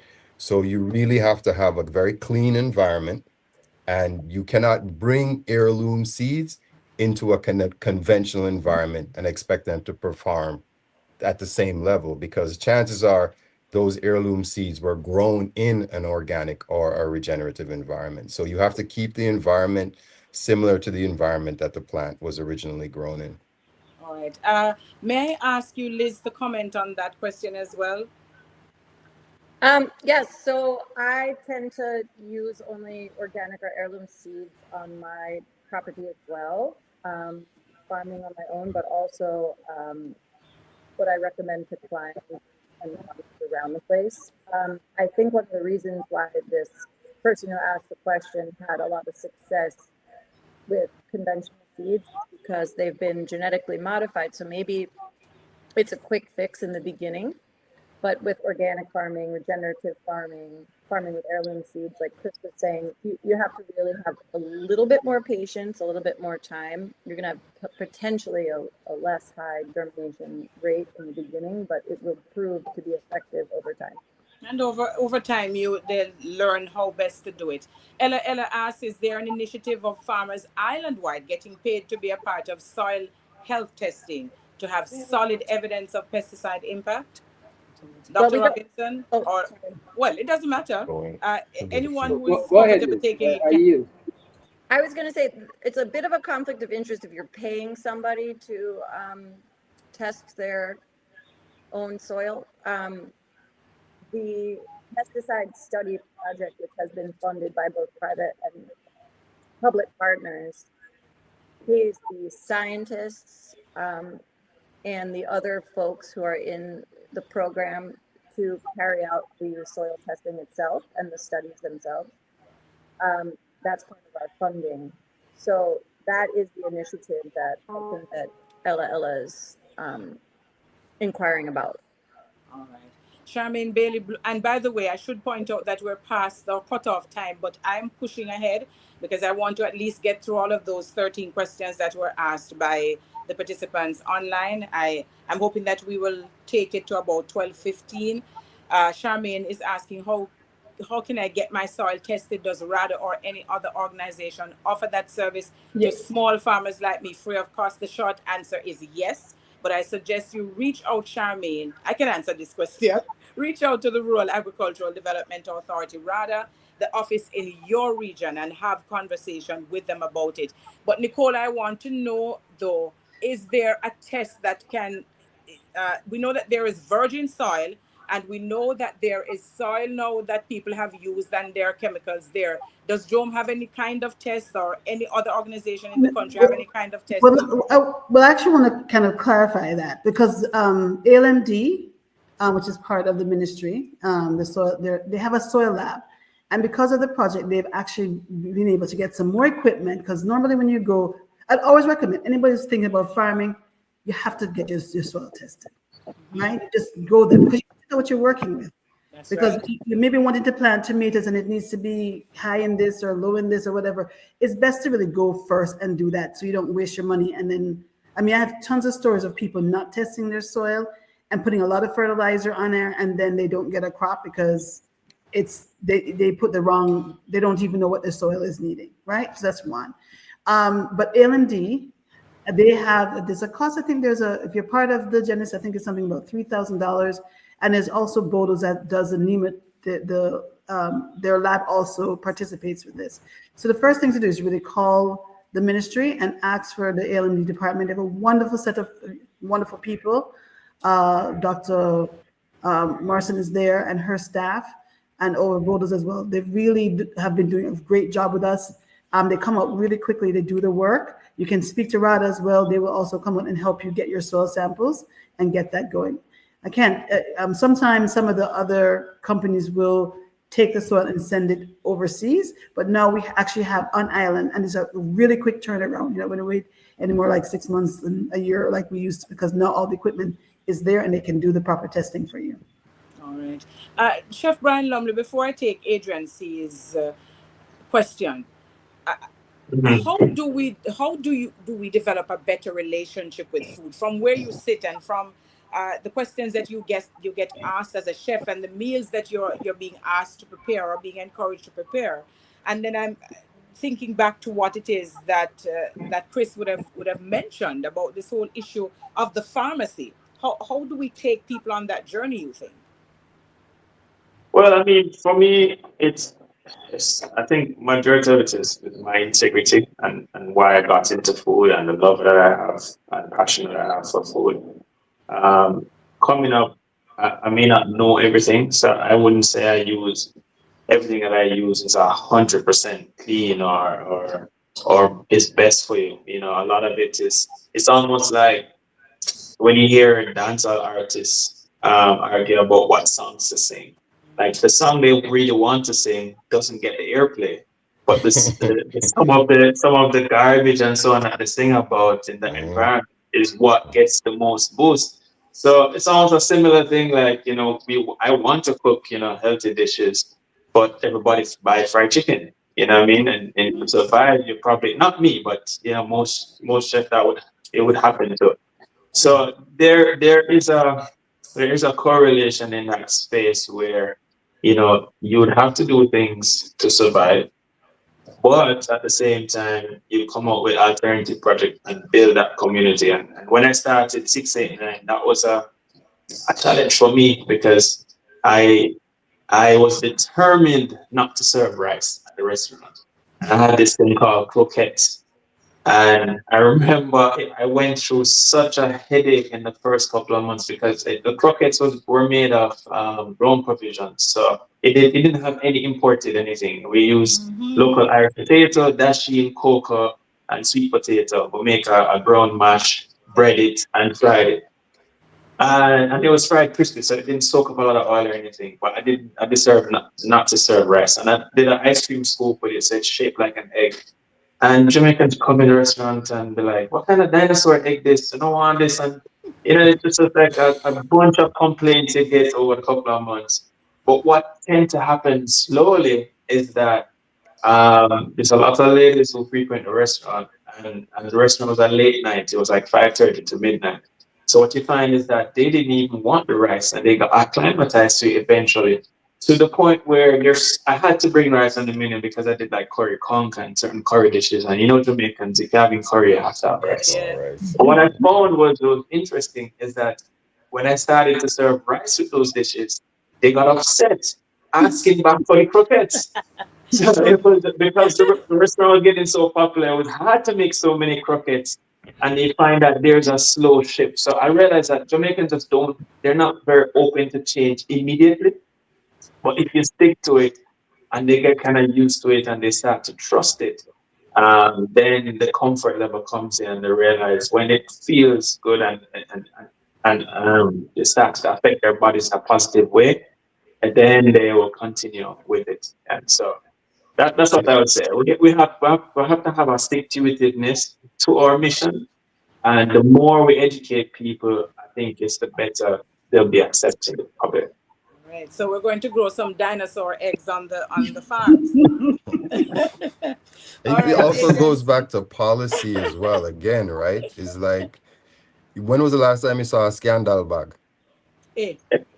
Right? We decided that we were gonna ban scandal bag, and as much as we were dependent upon it, you had to find something else to put your grocery in. Some people went to the basket. We went to these recycling bags.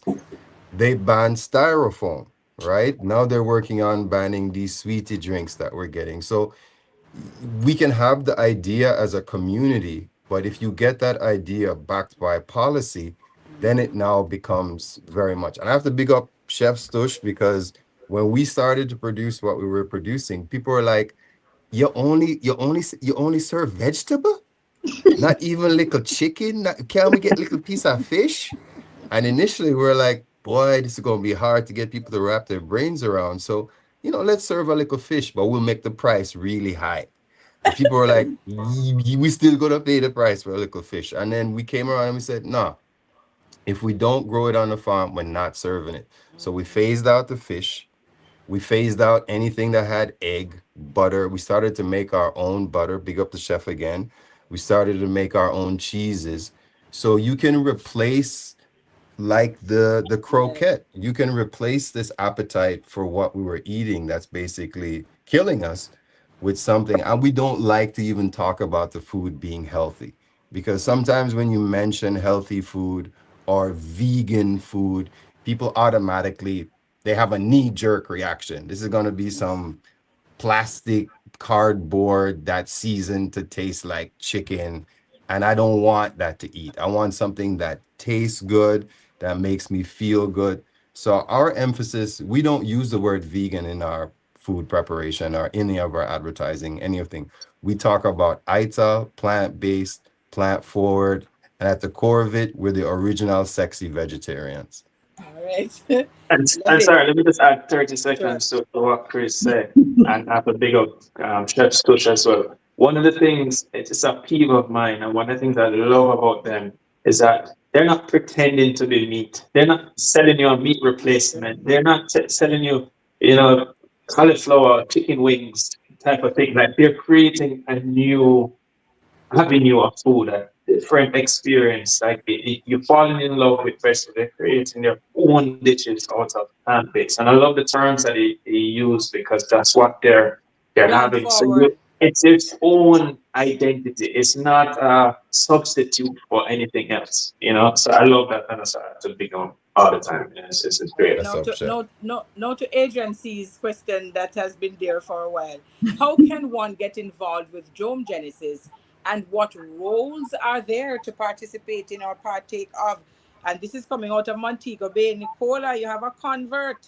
All right. So we just happen to be working at the Rasta Village in St. James. That's where we're going to be doing all our training in St. James, Parish of St. James. So you just need to connect us on the website. You go to JOAM website.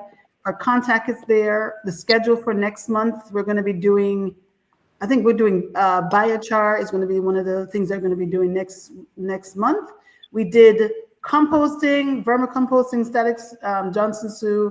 The first month, the second month we just finished land management, all the different land management practices, and we're moving on to doing some biochar, then EM, cover crop rotation, all of those things. So just connect with us. We'll get you on the mailing list for Genesis in St. James, and you'll get the flyer. We'll tell you how to get there, and we're happy to share all the information and those demonstration sites. If you miss a subject matter, those demonstration sites will be actually offering again, because they're going to be practicing and showing you how it's done. So we're making sure that we don't just come and the information is only that one time. We're going to be showing you over and over and demonstrating those practices. Yes. And Adrian, become a JOAM member. Check us on our Instagram, which is JOAM. We have JOAM Limited, which is the website. And from there, you get actively involved in this community that is Genesis and so much more as well. So hit us up anywhere you see JOAM, and we'd be happy to have you on board.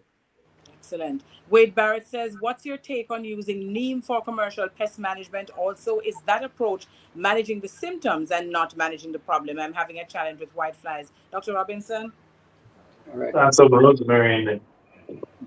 Yeah, they if you to pick out just neem, I would say I don't have a problem with neem being used part of an overall management system as a replacement for the chemical in the chemical component.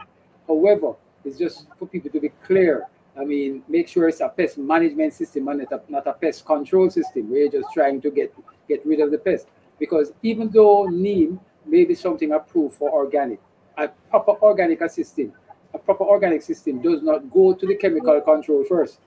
So even though it's neem, so it's not right for you to just have a pest problem and go with neem.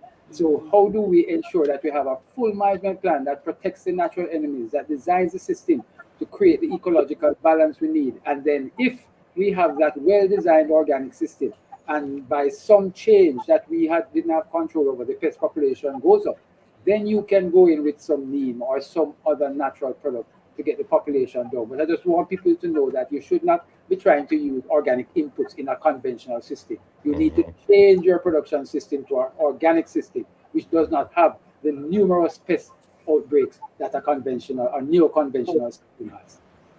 So the answer to his question is in his question.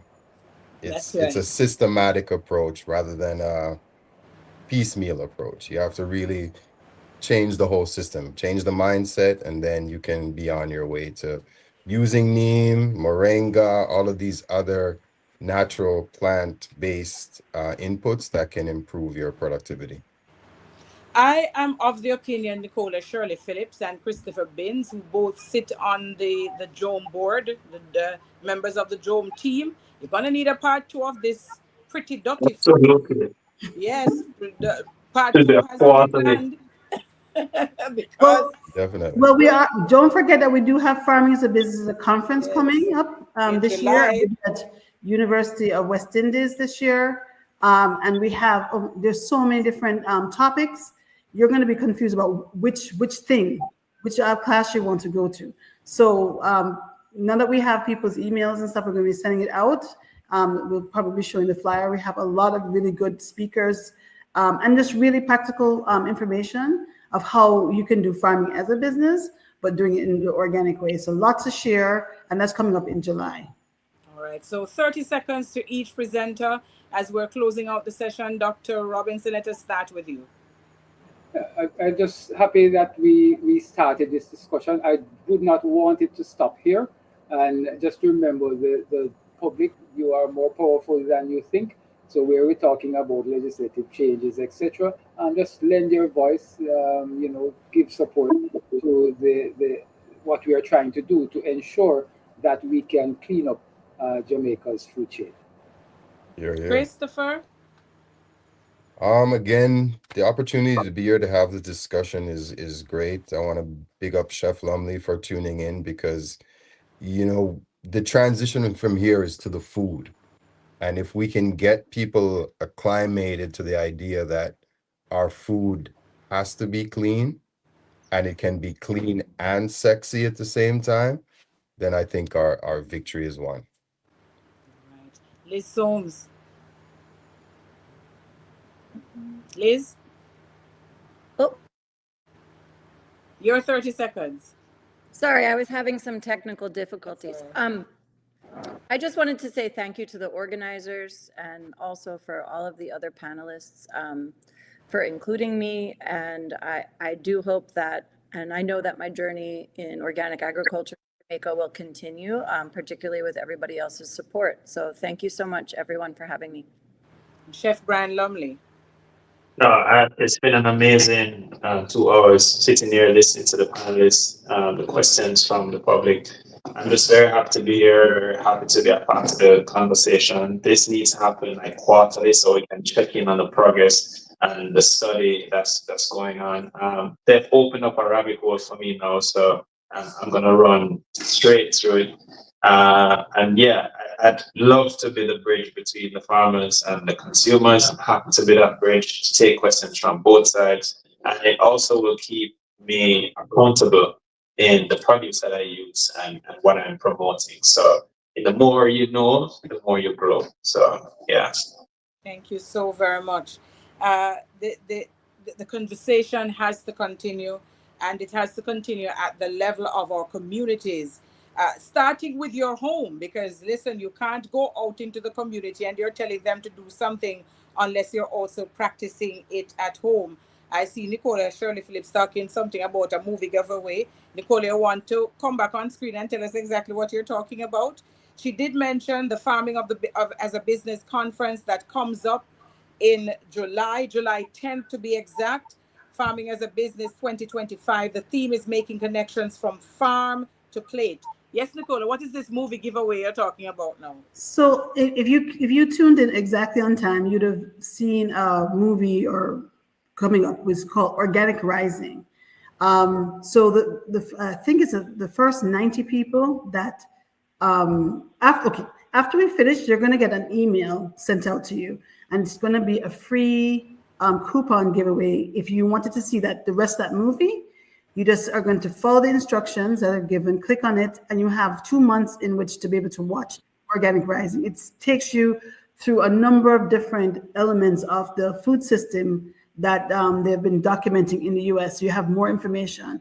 And so we really want you to get this movie, watch it, share it with your friends, your family. If you have a church group you want to encourage, because it's important for us to have information and education around this issue and not just, not having the full information. So we wanted to share this movie with you. And so at the end, we're going to send it out to you. And the first 90 people, if we find that you have not been able to access it, because we had over 300 people that registered, right? So if you're not, then send us a email and we'll try and see if we can add you additionally on, so you'll be able to screen the movie. So I really am grateful for the producer of the movie. I think he may have even been online because they're having similar issues in the US, and he was able to make that movie, and it's a similar thing that we're having here. So if you're interested, do use that coupon code to be able to access the movie, and let us know what you think. Thank you so very much, Nicole. I want to say a very big thank you as well to Janice Dehaney, Board Chair of the Jamaica Organic Agricultural Movement, Nicola Shirley Phillips, who is team lead on the Genesis project, the JOAM-JENESYS project, Liz Soames, Dr. Dwight Robinson, Christopher Binns, and Brian Lumley, who are all panelists. Albert Howard says the first duty of the agriculturalist must always be to understand that he is a part of nature and cannot escape from his environment. He must therefore obey nature's rules. From Goodreads, the appeal of organic farming is boundless. This mountain has no top. This river has no end. I want to encourage you to embrace it. Again, a big thank you to all of our panelists, Liz Soames, Dr. Dwight Robinson, Christopher Binns, Brian Lovely, and the entire team from JOAM. I have to say a big thank you to Mike and Daniel and the team from Cariflow. And until we meet in this way again, or perhaps in another forum, I encourage you, take care of yourself, be kind to others, and of course, do the best that you can for yourself, your system. Make sure you're feeding good, wholesome food to yourself. And of course, that you're preparing and serving good, wholesome food to others. Enjoy the rest of your day.